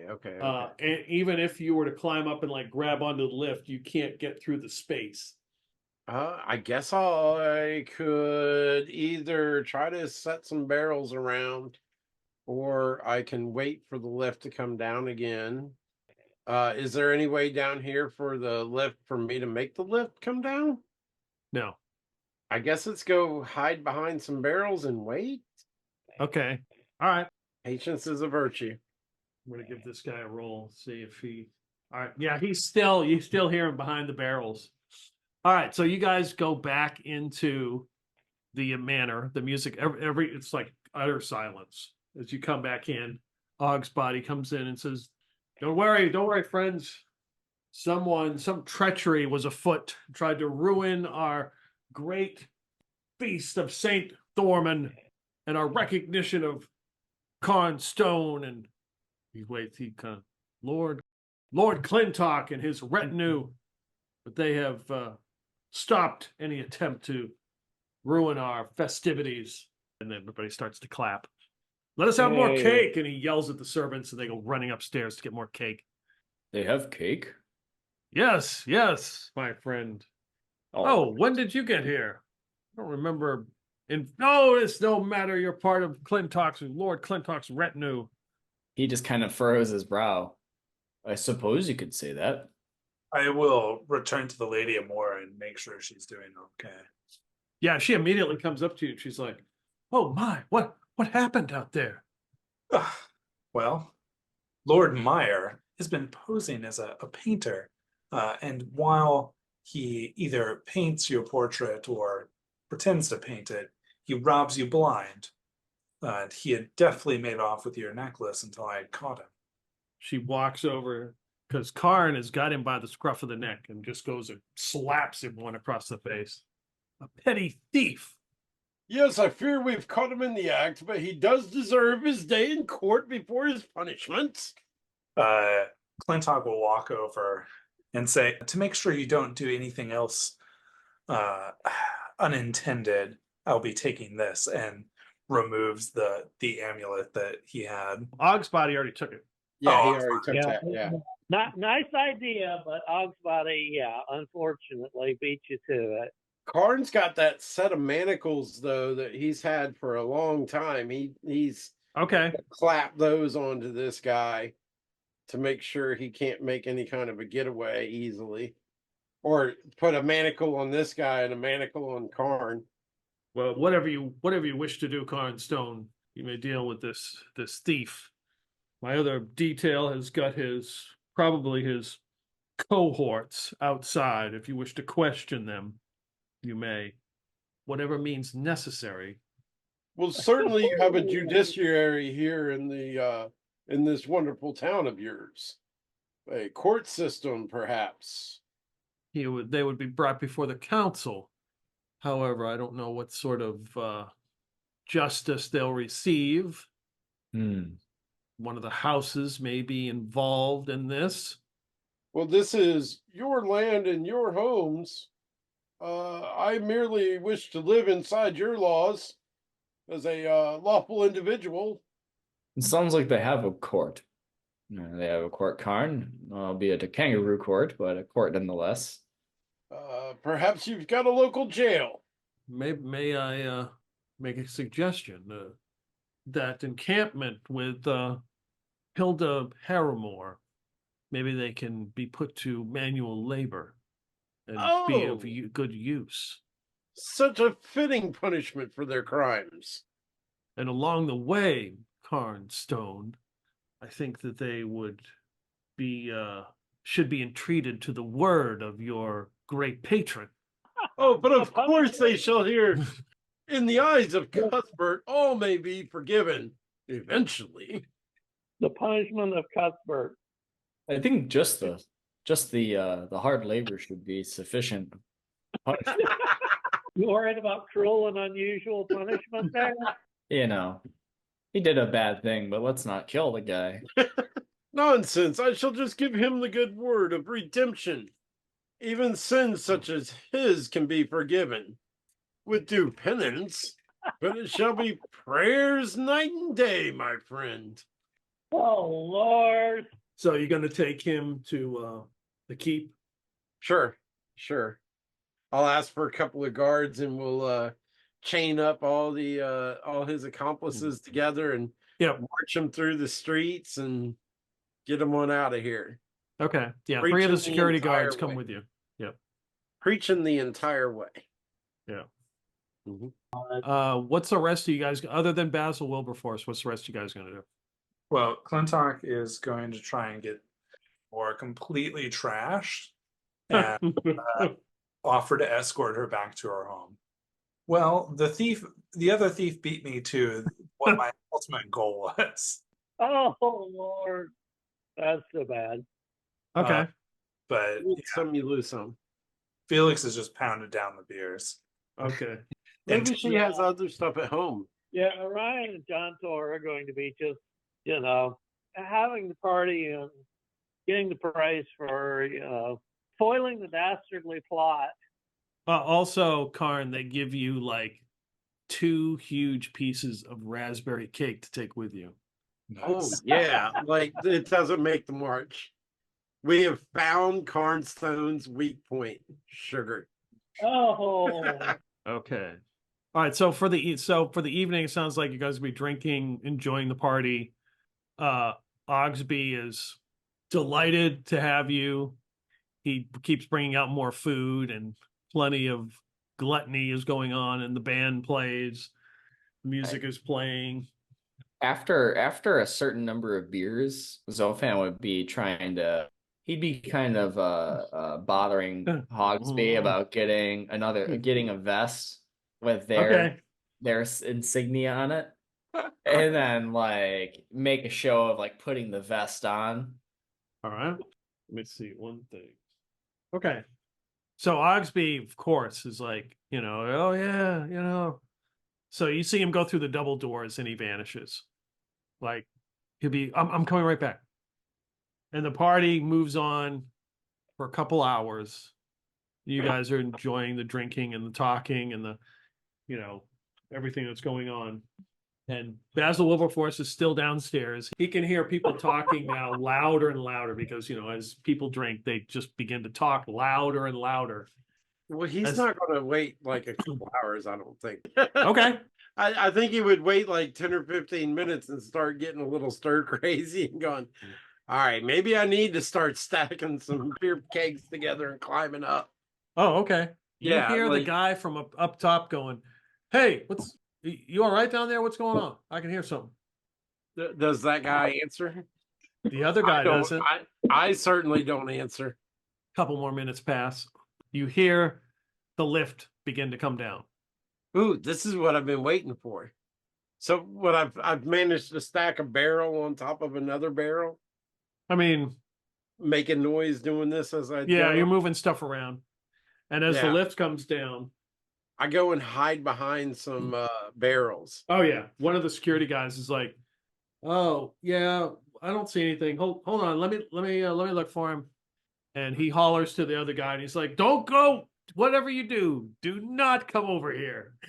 So I take a gold piece and because I don't have anything else, and I toss it off in another direction to make some noise, and hope he wonders what that is over there. He's like, "We clear everything out of here." He's like, "What's that smell? God, we need to do something." And I go over and get on the elevator. Okay, so you're on the lift. Yeah. Now, Does there it is a have a- chain you could climb up and get out. Oh, I'm starting to climb. Okay. That's what I was just gonna say. Is there something that it came down on that I can climb up? Because I'm not trusting the feather mask for too long. That guy doesn't seem to notice you. Okay. He's like looking down there going, "Hey, find out what's going on. Do we need to get some sawdust and clean that up or what?" Climbing. All right, you're at the top. You're in that room. I am looking for the closest exit. Yeah, it's the double doors. Out. And they open as you are climbing up. And Osgbody comes in and he looks at the guy who's manning the elevator and he says, "Oh, you should have seen it out there, Codsworth. You should have seen it out there. Oh, yes, caught some bandits." And he's walking and talking, and he steps on the dais, and you hear like a like a belch, and he vanishes out of sight. Damn, that is tempting. Are you leaving the room? Yeah, I'm getting out of here. Okay. So yeah, you go out the doors. The guy's like, he's like, why do these doors keep open? He walks over and it's very festive attitude. It's very festive out here. The music's getting louder, the talking's louder. People are slamming the Hager's bitter. They're just drinking, and there's plenty of cake to go around. The last thing with my hangover being the way it is that I'm worried about is drinking more. A clean escape is a clean escape. Let me out of here. So you're leaving the estate, the manor? Yeah. He's got his eye on the prize, but it's in the back of his head. Where's that transporter go? That's a good question. Very good question. So the evening continues. So Zophan, at some point, he brings you the House Osgbody vest. And I will tell you what House Osgbody is: a ram with ivy intertwined in its horns. All right. He says, more appropriate for you, Zophan. As Osgbody comes over and he's handing everybody some more drinks, and we're in like a couple hours, hour and a half, and somebody comes up and whispers something to him, and he scurries off, and you see him go back behind those two double doors. So yeah, Zophan would proudly be wearing that. Okay. Just got to make sure to take shed, but he's just puts it on over the other one. So he's so he can like change his guise pretty quick. So Orion, John Tor, Felix, Clintok, Basil Bessex, Zophan. Karn has taken the bandits back to the keep, basically the construction site, and Basil Wilberforce ducked out of there as fast as he could. I'm heading straight for Wyrmspittle. Okay. Well, we'll cut to you in a minute. So you see Osgbody walk over to the double doors of his manor and stand there, and he pulls out a key and he locks the doors. Oh, and shit. he turns around and he says, "It seems that there has been a theft. Uh-oh. Oh, boy. Someone was down in the basement and has stolen something very important to the brewing process." Whoopsie. No, Did they steal the beer? no, The water? no. Lord Clintok, Yes. I'm unsure who has done this. I don't know if it was those thieves earlier, or maybe others are in cahoots. As he looks at his guests, narrows his eyes at all of them, as his eyes are glassy as well as everybody else. Are you sure there's not an interloper from one of the other breweries about? There could be. Too bad our friend Karn Stone is not here to find them, figure out who they are. No matter. I must find this particular person. They very as well could be here. Well, I am not nearly as astute as Karn Stone, my lord, but I would be more than happy to question the guest. Yes, he kind of looks at Zophan a couple times. Yes, you need to question these guests. No one is to leave till they've been questioned and searched by my security. And just to prove that I don't play favorites, I'll start with my own retinue. You, Zophan, What? the opposing house's vest this evening, come forth for questioning. I will take questioning in private so that others don't overhear answers and scheme and plot. Yeah, there's a small little room off to the side where you could sit and talk. The small little band troupe of musicians plays some very mysterious music. Oh, interesting. I couldn't Zophan couldn't but help just to smirk a little bit with Clintok and his air of self-importance that he has taken on, and him calling knowing this is just another one of his games. So he plays along but kind of gives away a brief smirk. Before I start questioning Zophan, I will look around the room and try to discern who I think best could be placed as a patsy. 1 point. Orion figures we need a patsy too. He is going to start sort of playing counterpoint to the band. Of course, what he's actually doing is setting up his charm roll, which if the bard performs for at least 1 turn, 10 rounds, and the performance ends without interruptions, fascinated subjects may be played upon a deeper charm.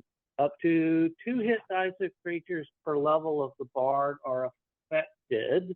Wow. See, I can give them commands, but commands that contradict the charm's creature's nature or alignment may be ignored, and they will never obey.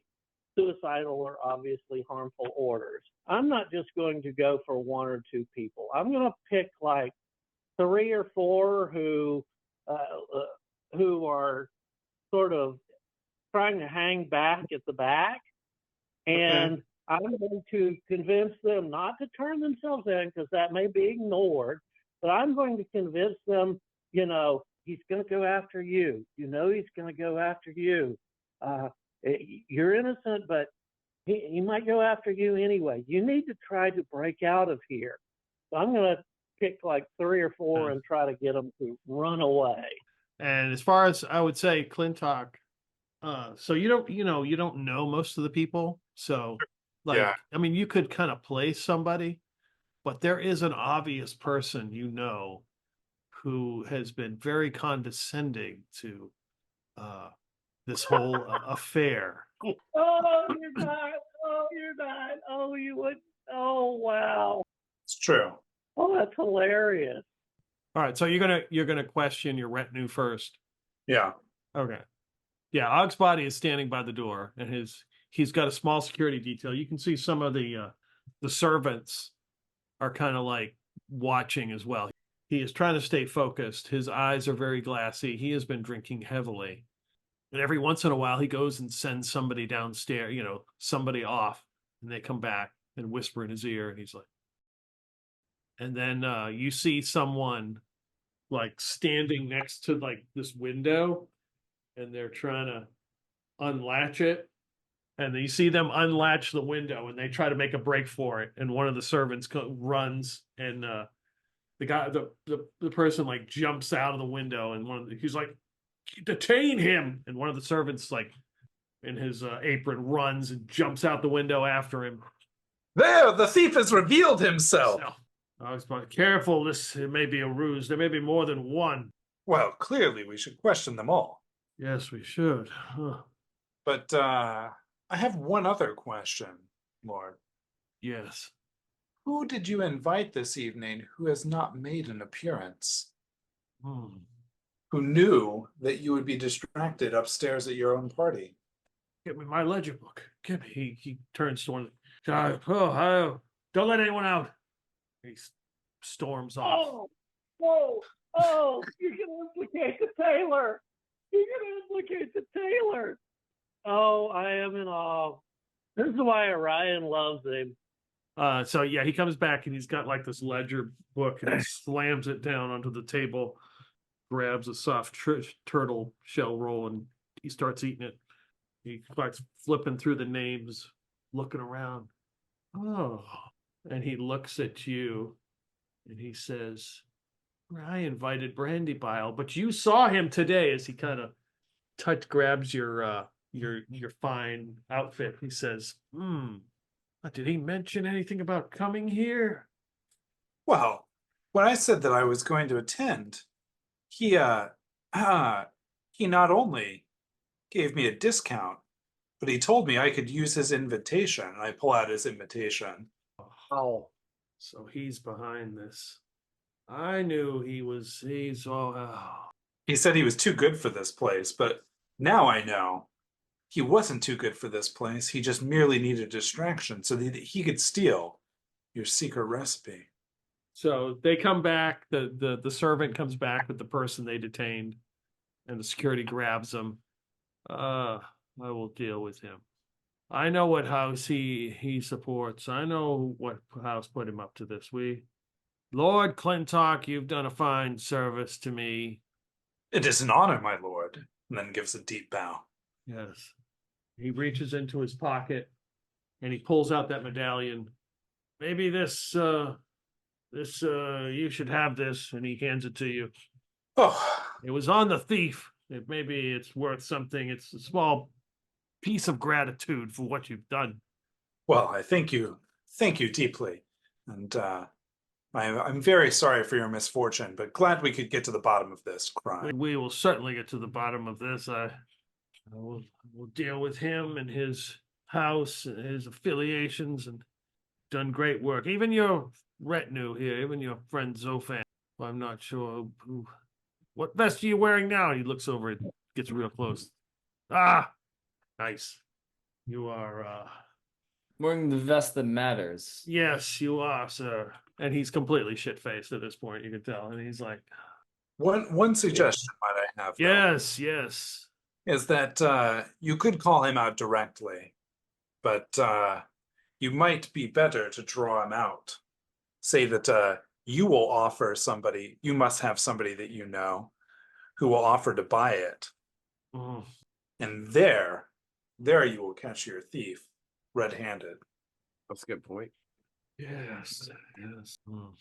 And if you'd like, so that you're not attached to this, I would be honored to pose as the buyer and be there to Clintok, come by in the morning when I am right of mind.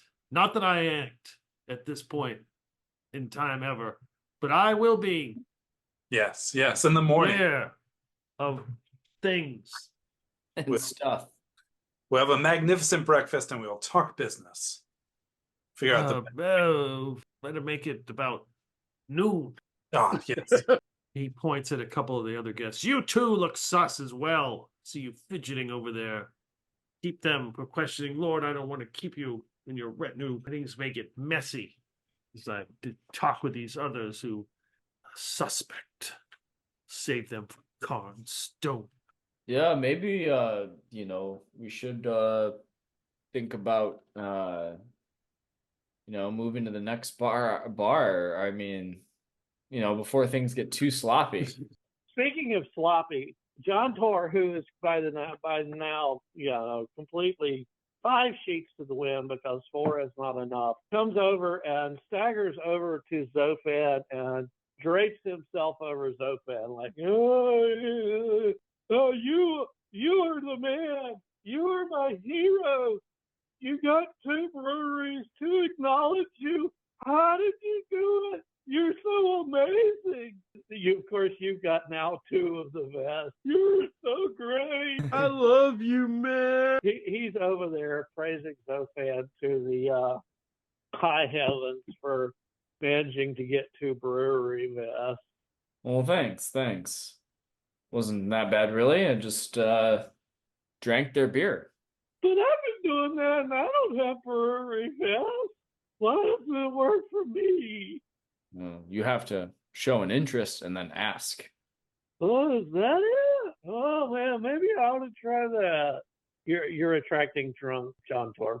All right. So, Basil Wilberforce, you're gonna look for Wyrmspittle. Oh yeah, I'm heading straight to him because I feel like I've got evidence on me and I want to get it off of me. Okay, so you head up to his small little shop that you pass the stairs alongside a stinking chicken enclosure, and the sign on the door is the green scaled worm drooling into a glass vial. Mm-hmm. You knock on the door, and the shaven head man, with his arched brows and his silver ring in his ear and his long pipe as he's smoking. Ah, Mr. Wilberforce, come in. And he unlocks the door. I step on inside. Yeah, did my job, Outstanding. I didn't exactly get the recipe, but I Then got that's the not doing your job now, is it? But I got you the ledger of everything that they put in and the thing they call the secret ingredient. And I pull out the graduated cylinder and I go, I got it right here. He looks at it. And he's like, It's not like they, keep it written down what it's called. They just call it the secret ingredient. You'll see it right there on the ledger. But there's not a whole lot that goes into beer. From what I understand, it's barley and water and malt and hops, and in his case, this stuff. Yeah, he's like, swirling it. He like sticks his finger in and tastes it. I'll have to reverse engineer this. It's probably enchanted. Not exactly what I had hoped for, but you have done well.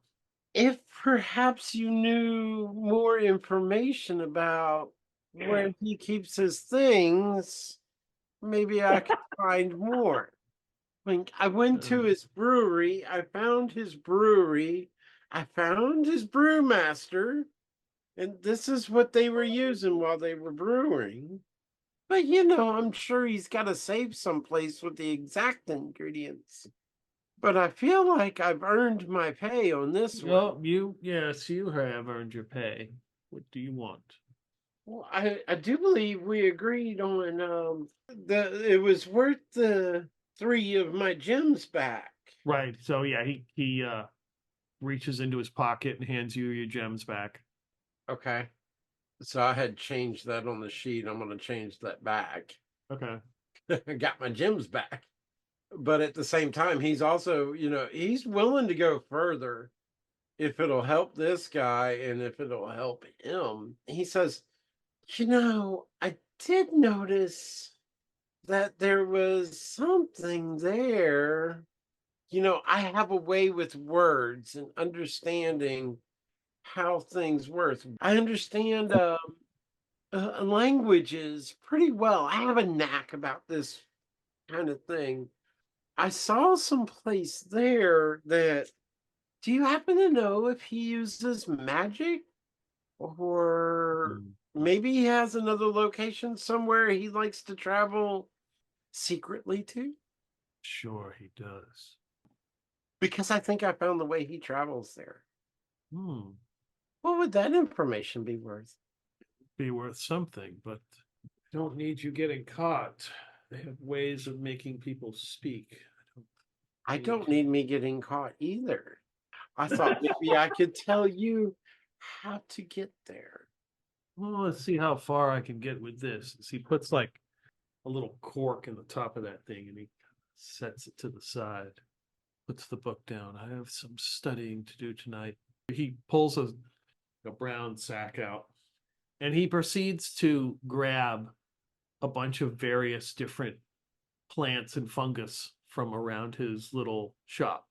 So I have the common fungi and herb of dolmenwood in front of me. There is a very long list.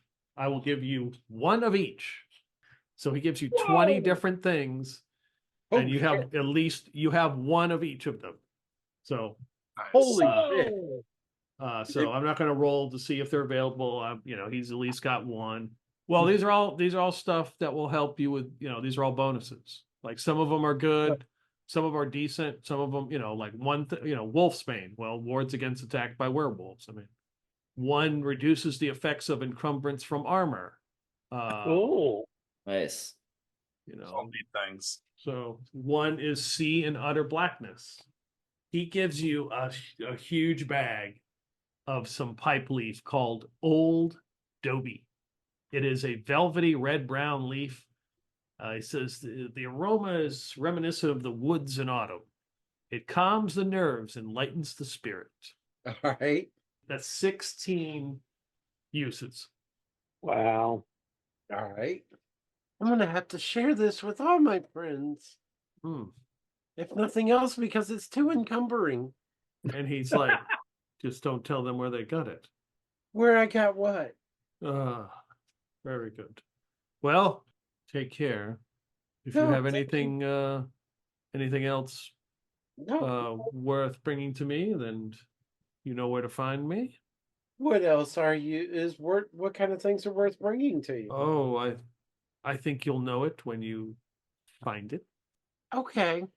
I will keep you in mind in all my further adventures. And as I walk out the door, I completely forget all about them. Yeah. All right. So you got all this stuff. So Karn takes those guys back. Mm-hmm. The guy won't talk, and Hilda Hairmore about breaks his arm and stops right before it's about to snap because that guy, it's not worth it. Well, he's not worth anything if he can't work. Correct. And that's another reason she didn't do it. Yeah. And basically they're going to work in manual labor probably at least for the next 30 days, like bread and water. Wow. So I would say that's a good end for them. Yeah. It could have been a lot worse. Definitely compared to what it could be. She doesn't know who he is. He's just some kind of local bandit who's coming to Prigwort.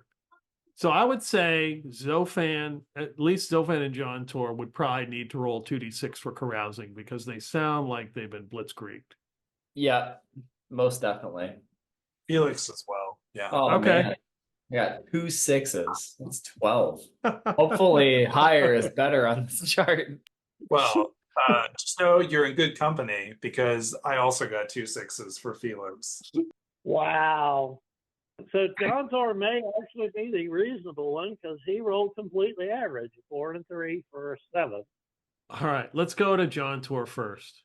You come to, and somehow you're back at Osgbody's, and there's some servants, and he's there, and the table, all the food has been like pushed aside, and there's like some of the servants and the security's there, and there's a couple of his guests, and there are 9 gold pieces stacked on the table, and Osgbody is looking across from you, John Tor, and he's going, "All right, your turn. Drink up." So give me a con check. Okay. Like, so he wakes up and he has no earthly idea what has been happening. Okay. Well, you kind of Oh, wait a minute. you blacked out. In a drinking contest. Yep. Oh, good. His con is 15, and he rolled a 3. So, yeah, easy enough. Okay. Oh, are we drinking? Whoa. Whoa. You. And he just crashes to the ground, and servants come running over, and they're like, "Oh, here you go," and they hand you the 9 gold pieces plus, so 15 total. They give you 15 total gold pieces, and Osgbody is like, hear him snoring on the ground on the floor. Man, I got money finally. He has literally 0 money. When I wrote him up, every last gold piece he had left after buying his critical equipment, he bought a backpack and he filled it with wine. And Priorities. then he has had exactly 0 money for the entire time that you guys have known him. So he is going to cherish the hell out of these 15 gold pieces until he comes close to a bar, and then, well, they'll all be spent. Clintok, are you going to loot, steal anything from Lady? Are you going to finally steal that black pearl necklace? Well, I'm going to case the joint. Like, I'm going to try and get her drunk enough that she needs help getting home. But at the same point in time, like throughout the night, I was attempting to drink as little as possible while still drinking. Okay. And hope to like case the joint to see what all she might have and what might be worth stealing. Or if she has information about somebody else. Since she's wasted, she might be a little bit loose in conversation. What are you looking for particularly? Oh, secrets more than anything else. Something I can blackmail somebody for, more than stealing something. Blackmail. Okay. Yeah. Maybe somebody that owes somebody money, or somebody who's like cheating on somebody else in town that is unaware of it. Something like that. Okay. All right. Or maybe some underhanded business dealings, whatever may come up. Give me a D100 roll. Yep. 64. She obviously drank too much, and she welcomes the company to come home. Her house is definitely not as nice as Osgbody. It's nice, but it's not anything spectacular. But on the mantle is this decorative spiked gauntlet that she has setting there. She say that it is from her grandfather. When he had fought in some war, some conflict, not sure, like maybe it was when they were fighting the Cold Prince. Who knows? She says it's magical. Sure. Is it magical? Oh yeah. Oh, nice. She also says that at the Church of St. Waylane that the Reverend Mother is very promiscuous. Oh, okay. Good to know. Good to know. She's like, she just really likes to spread the good word, if you know what I mean. Yes. I'm sure many sing the praises of the temple. Yes. So I don't know if in the middle, if you're going to steal that thing. Not yet. Okay.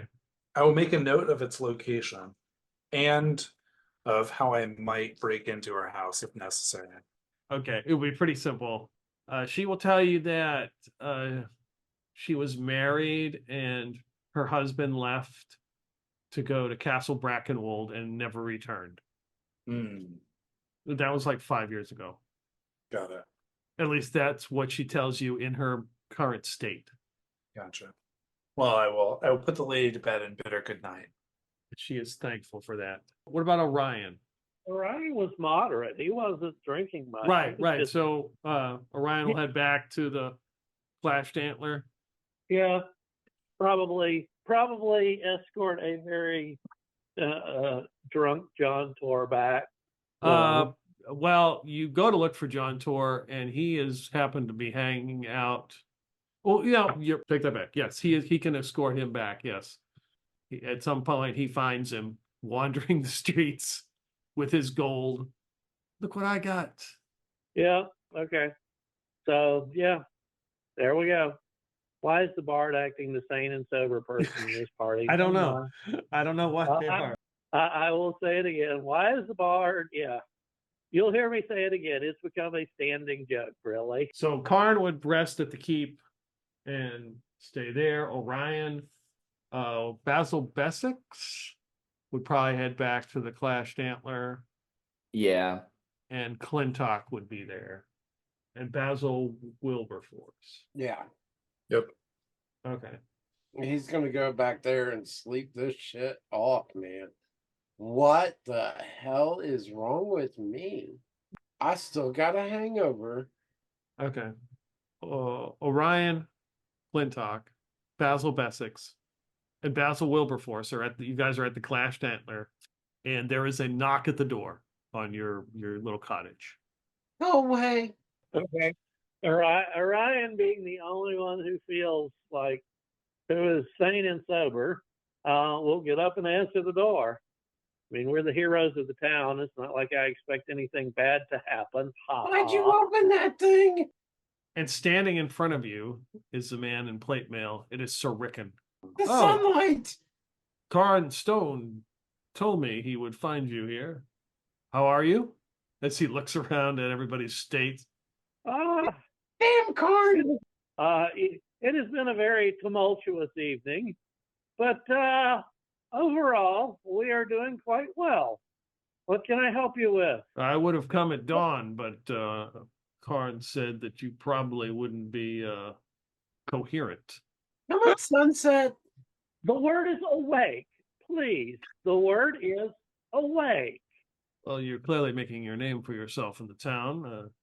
There were some bandits that were apprehended at the Osgbody soiree. Osgbodies? Yes, indeed.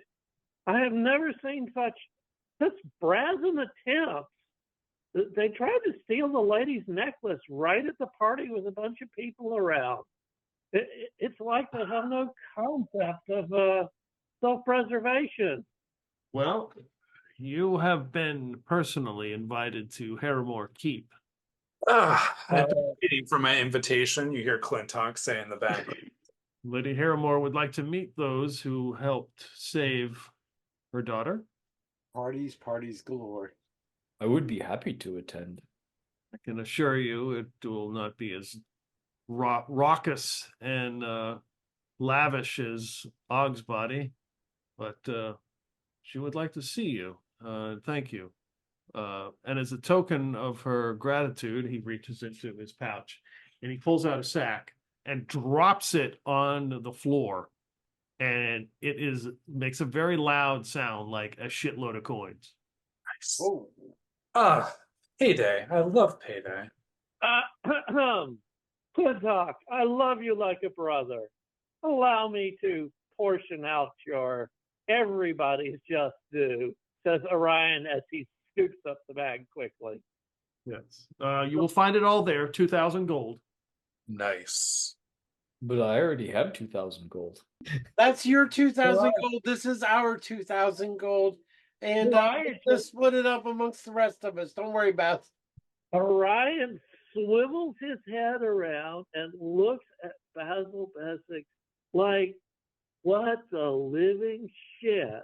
Basil Wilberforce jumps up and goes, "It's okay. He's got his 2,000. We've got our 2,000." Orion goes, and this is exactly why I picked up the bag. How many people are we dealing with here technically? Okay, so let's see. Karn and Basil Wilberforce, Felix and Clintok, Orion and Jontor, and Zophan and Basil X. That's 8. 2,000 should divide by 8 nicely. 250. Yeah, it's 250 each. So Orion is not going to try to cheat anybody because among this crew, that would be fucking stupid. And so he is going to indeed on the day portion out, 250 to each person. Karn's going to need to find a church. St. Waylane. You may be personally comforted by the Reverend Mother there for your wonderful donation.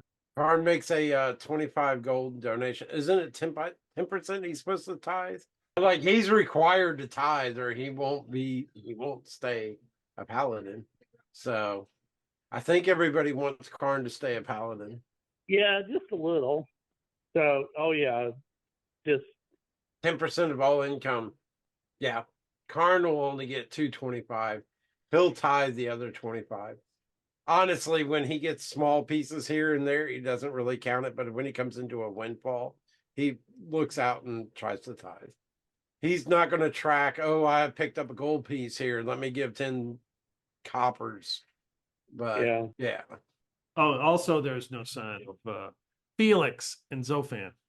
no sign of, great. Like they didn't come in last night. I'll hold on to their share if you want. I haven't seen Felix skulk about. Where do you think he went? Zophan's missing too. I assume he's just under a table somewhere. Well, hopefully those tables have drinks on them. Let's go see if we can find them. I've got this raging headache. Somehow a drink sounds good. That we shall. I didn't think so yesterday, but a drink sounds really good right now. Perhaps you'd like to smoke a little something with me first. Well, I suppose it won't ruin my training. I've got this stuff called Dobie. Old Dobie. Yeah. It sounds like a dog. It really does. That's what a dog does for you. It calms your nerves and lightens the spirits. Can I use up a dose and pass, puff, puff? Yeah, you could. Yeah, just mark it off. Yeah, you guys can. You guys can do that and do quiet contemplation. You want to ask me something? I've got 15 doses left, and we pass, and puff. Oh, we get that the quiet contemplation thing. Yeah, you gotta roll. Long as more than one person does it, and you roll under your intelligence. Yes, intelligence check. Well, you get a +1 bonus if you got per 2 companions, maximum of 2. Okay. I've got a 16 intelligence. Okay, so if you're rolling under, it'd be a -2 to your roll. So. Oh, I got a 2, so I got a 0. Okay. So I know some shit. So what's the shit you want to ask me? I don't know. Where are our companions hanging around? Never mind. Where are those? Where are let's get a little bit deeper than that. I mean, we've been through some things here. Who can we trust? I mean, that seems like our companions can look out for themselves. They're big boys, but who can we trust around here?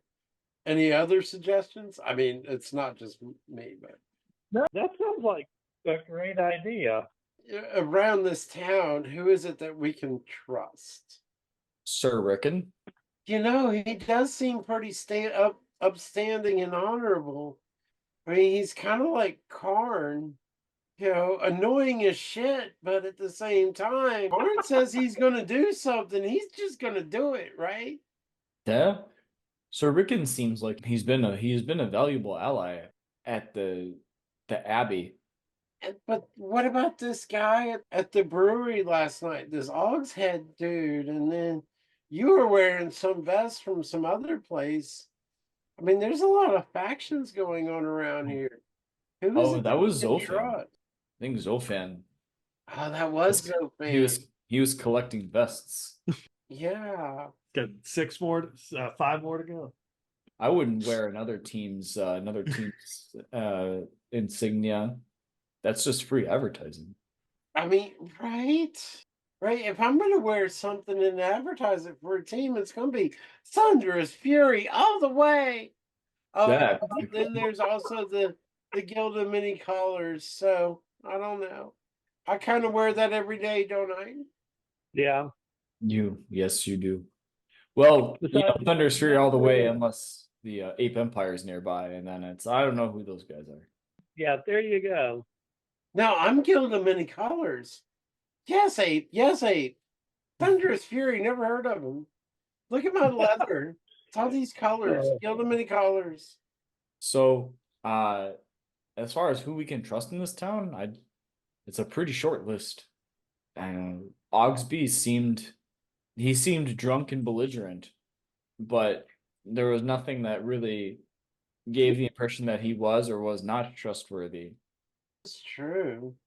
But I mean, I think we'd have to go. all right, so there's something you don't know, but I did happen to manage to creep through some doors that nobody knew I was creeping through. And I saw him go up to this thing, and he's got some way of teleporting about him, and he disappeared and just went poof.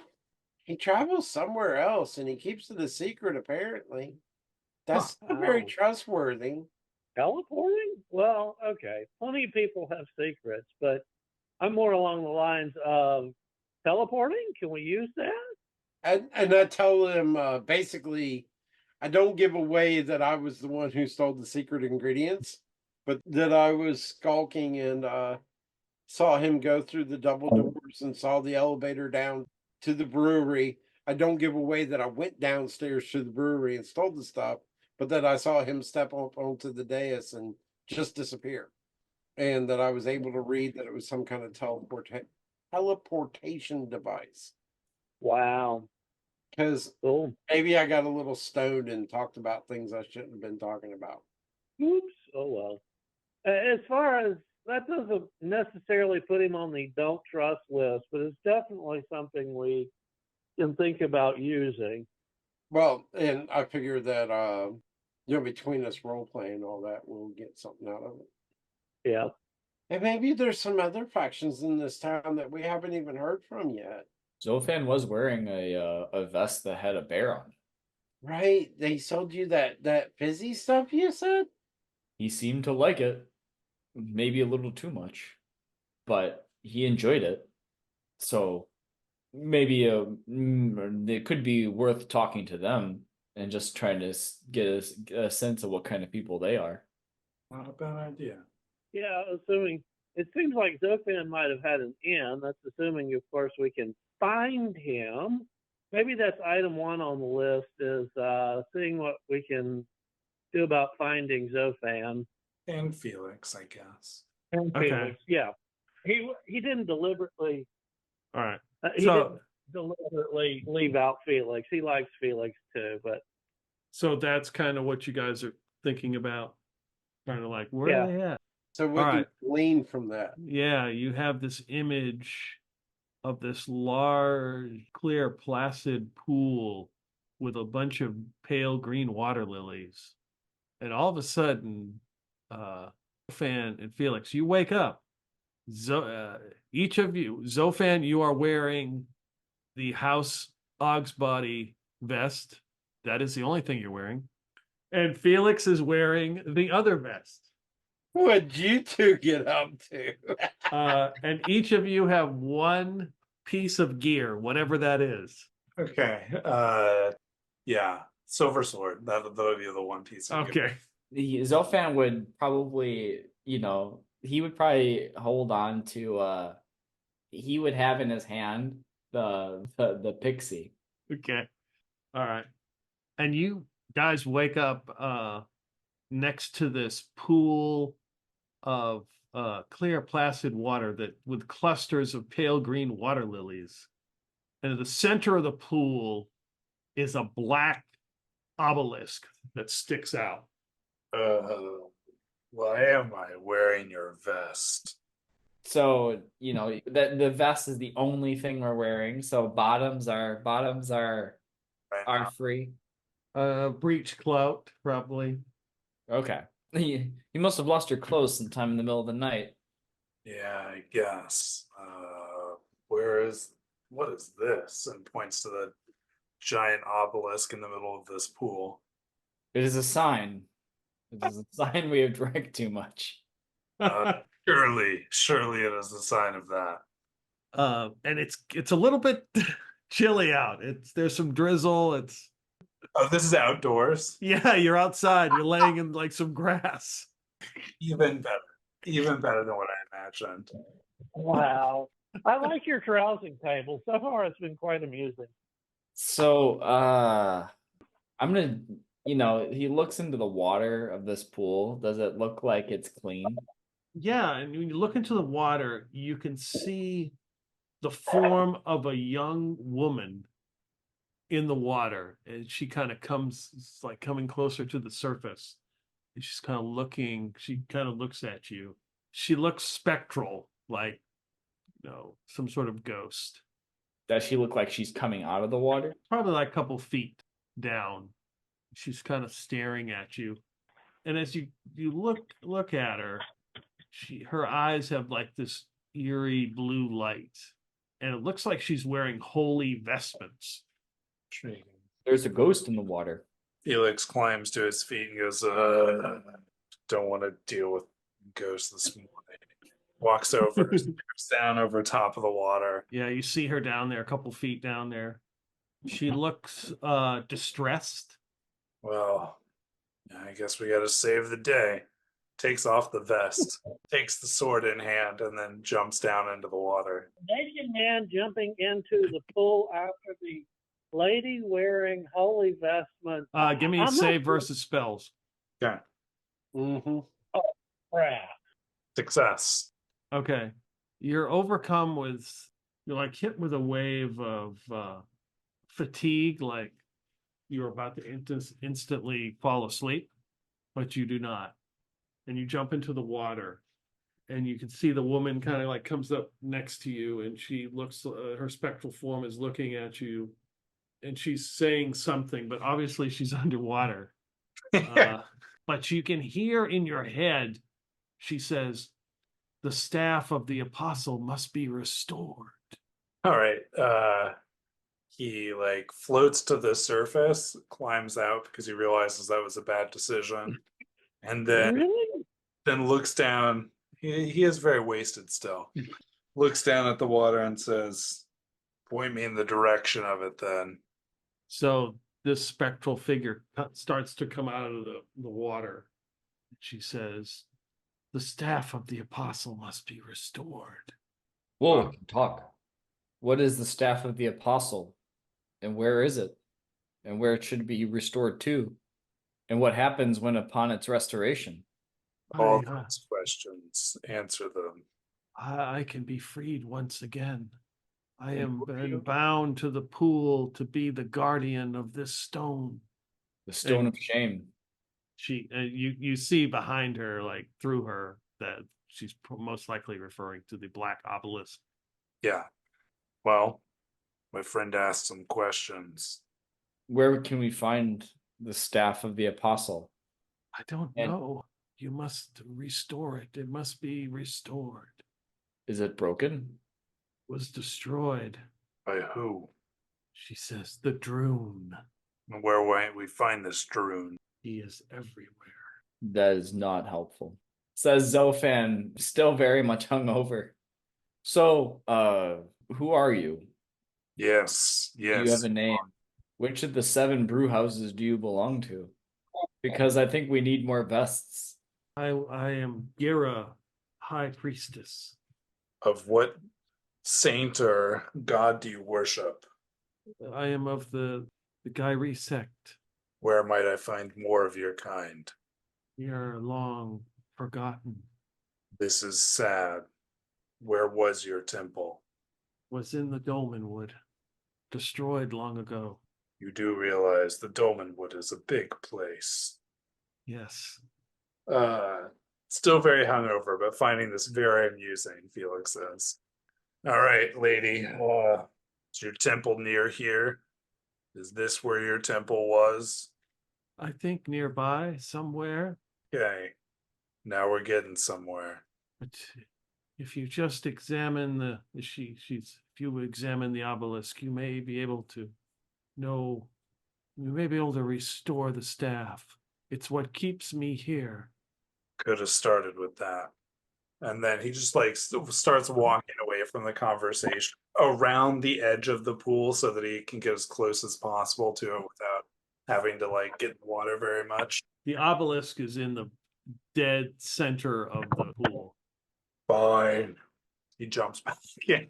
Give me a save versus spells. There's a better way after you jump in. Success again. Okay. So yeah, you're swimming in the water. And as you're getting closer to this obelisk, it's like blustery and drizzly, but you feel a warmth. Almost like a warm summer day. Gotcha. The water is warm, feels warm. I could just stay in here forever. Wow. I mean, why not, right? It's great. Just keep pushing towards the Yeah, you get to the obelisk and it stands like 15 feet out of the water, and around it is like a dais that you really couldn't see, but now that you're up close to it, there's a little bit of water, and you see it's veined with silver. Gotcha. And it's got a bunch of writing on it that you've never seen before. Well, better go find that bard. Turns around, jumps back in. Give me a save versus spell. Pushing my luck here. Success again. All right. After Okay. he like pulls it out, he's like, I could have just lassoed a rope over the obelisk and formed a tightrope and just walked over the water. That would have been a good idea. But to learn anything? We need the bard. It's got funny words. I don't know. Can't read it. To the others. Maybe the elf would be good. Don't forget that Basil can read languages. Before we would head out, Zophan would like kind of pause for a moment. He's like, and would turn to the ghost chick and say, "So, why hasn't anyone restored the staff yet?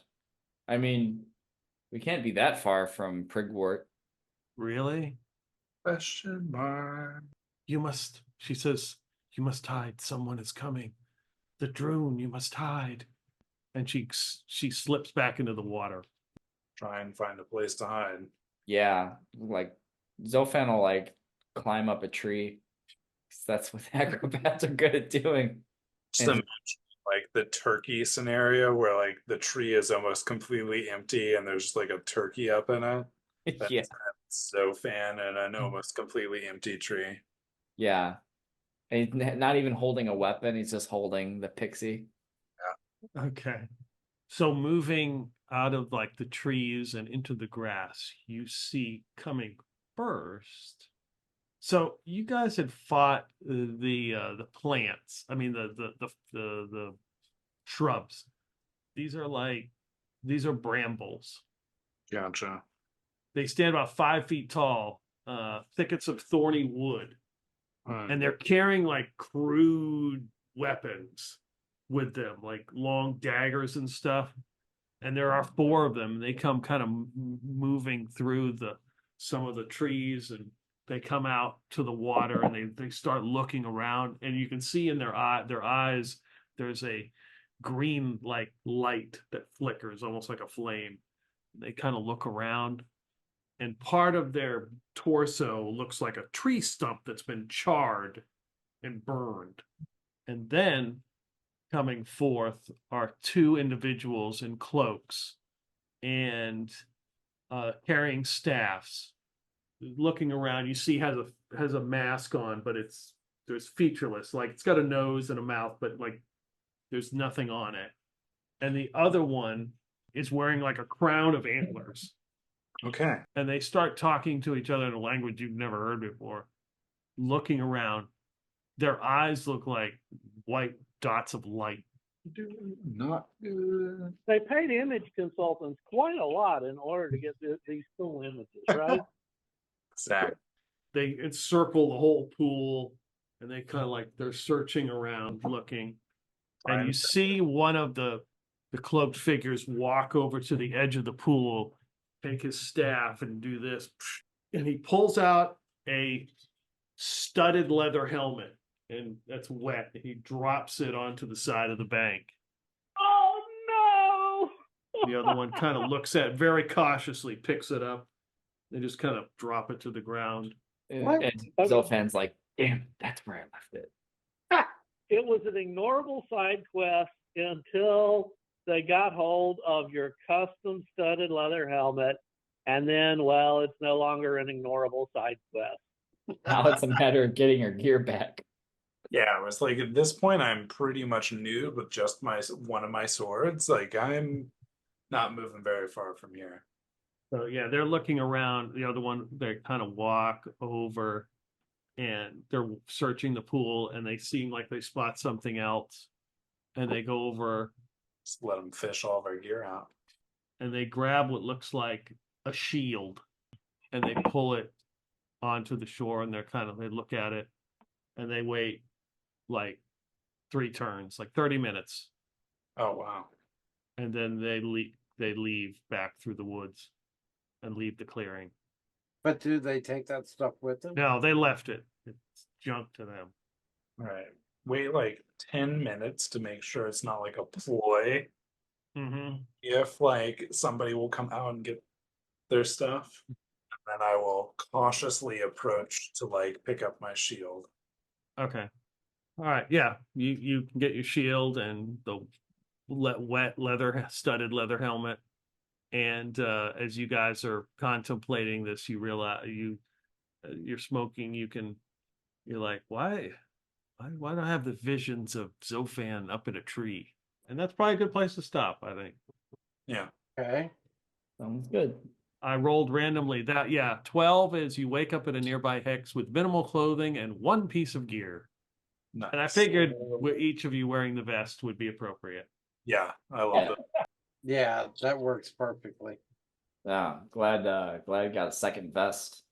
But yeah, did a good job. You got the reward for saving Violet Harrimore. So she's invited you there. You can go visit her, talk to her, see what she has to offer. There will be some fallout for what has happened at the House Osgbody. And then you've got 2 party members who are somewhere in some pool dealing with a strange spectral woman. So 250 gold per character. Oh yeah, also 225 Yeah. per card. He's already gone to the church and tithed. Oh, if you have gone to the church, the Reverend says she would ask you if you knew about this bell, Okay. the bell of St. Cloud, and she says that somebody was supposed to come by, and she says, I have something for them. I have an item for them. They said she was Saint really who? the Saint bell. who? yeah. Remember the bell? You set the bell tower on fire. Yeah, and you took the bell, and Clintok took the bell to St. Waylane to try to trade it for something. Yeah. And he has not been back. So she's like wondering, because she figures you were involved in that. She's wondering when whoever's going to bring the bell by, because she's made a spot here in the church to display it and everything. And Okay. Okay, so I need to get Clintok to return the bell. yeah, come with the bell. Yeah.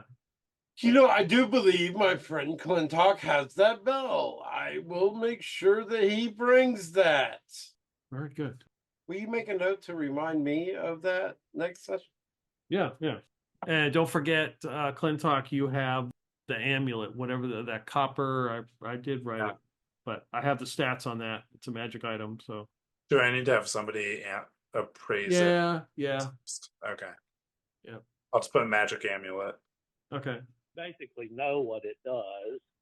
Yeah, it's a copper pendant with a trumpet on it. You Alright. took care of the bandits. That was good. That was the sleep spell worked really well, and you tore those guys up. Yeah. Thanks for running, Pete. Yeah, thank you Yeah. guys for playing. All All right. right, guys. Have a Alright. good evening. You too. All right. All right. It's been fun.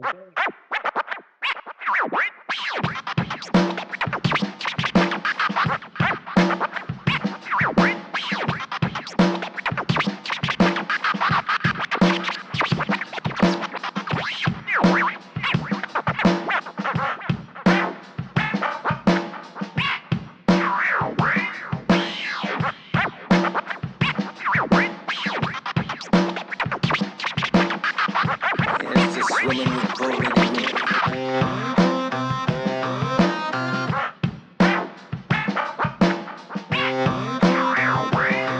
Here's to swimming with bow-legged women.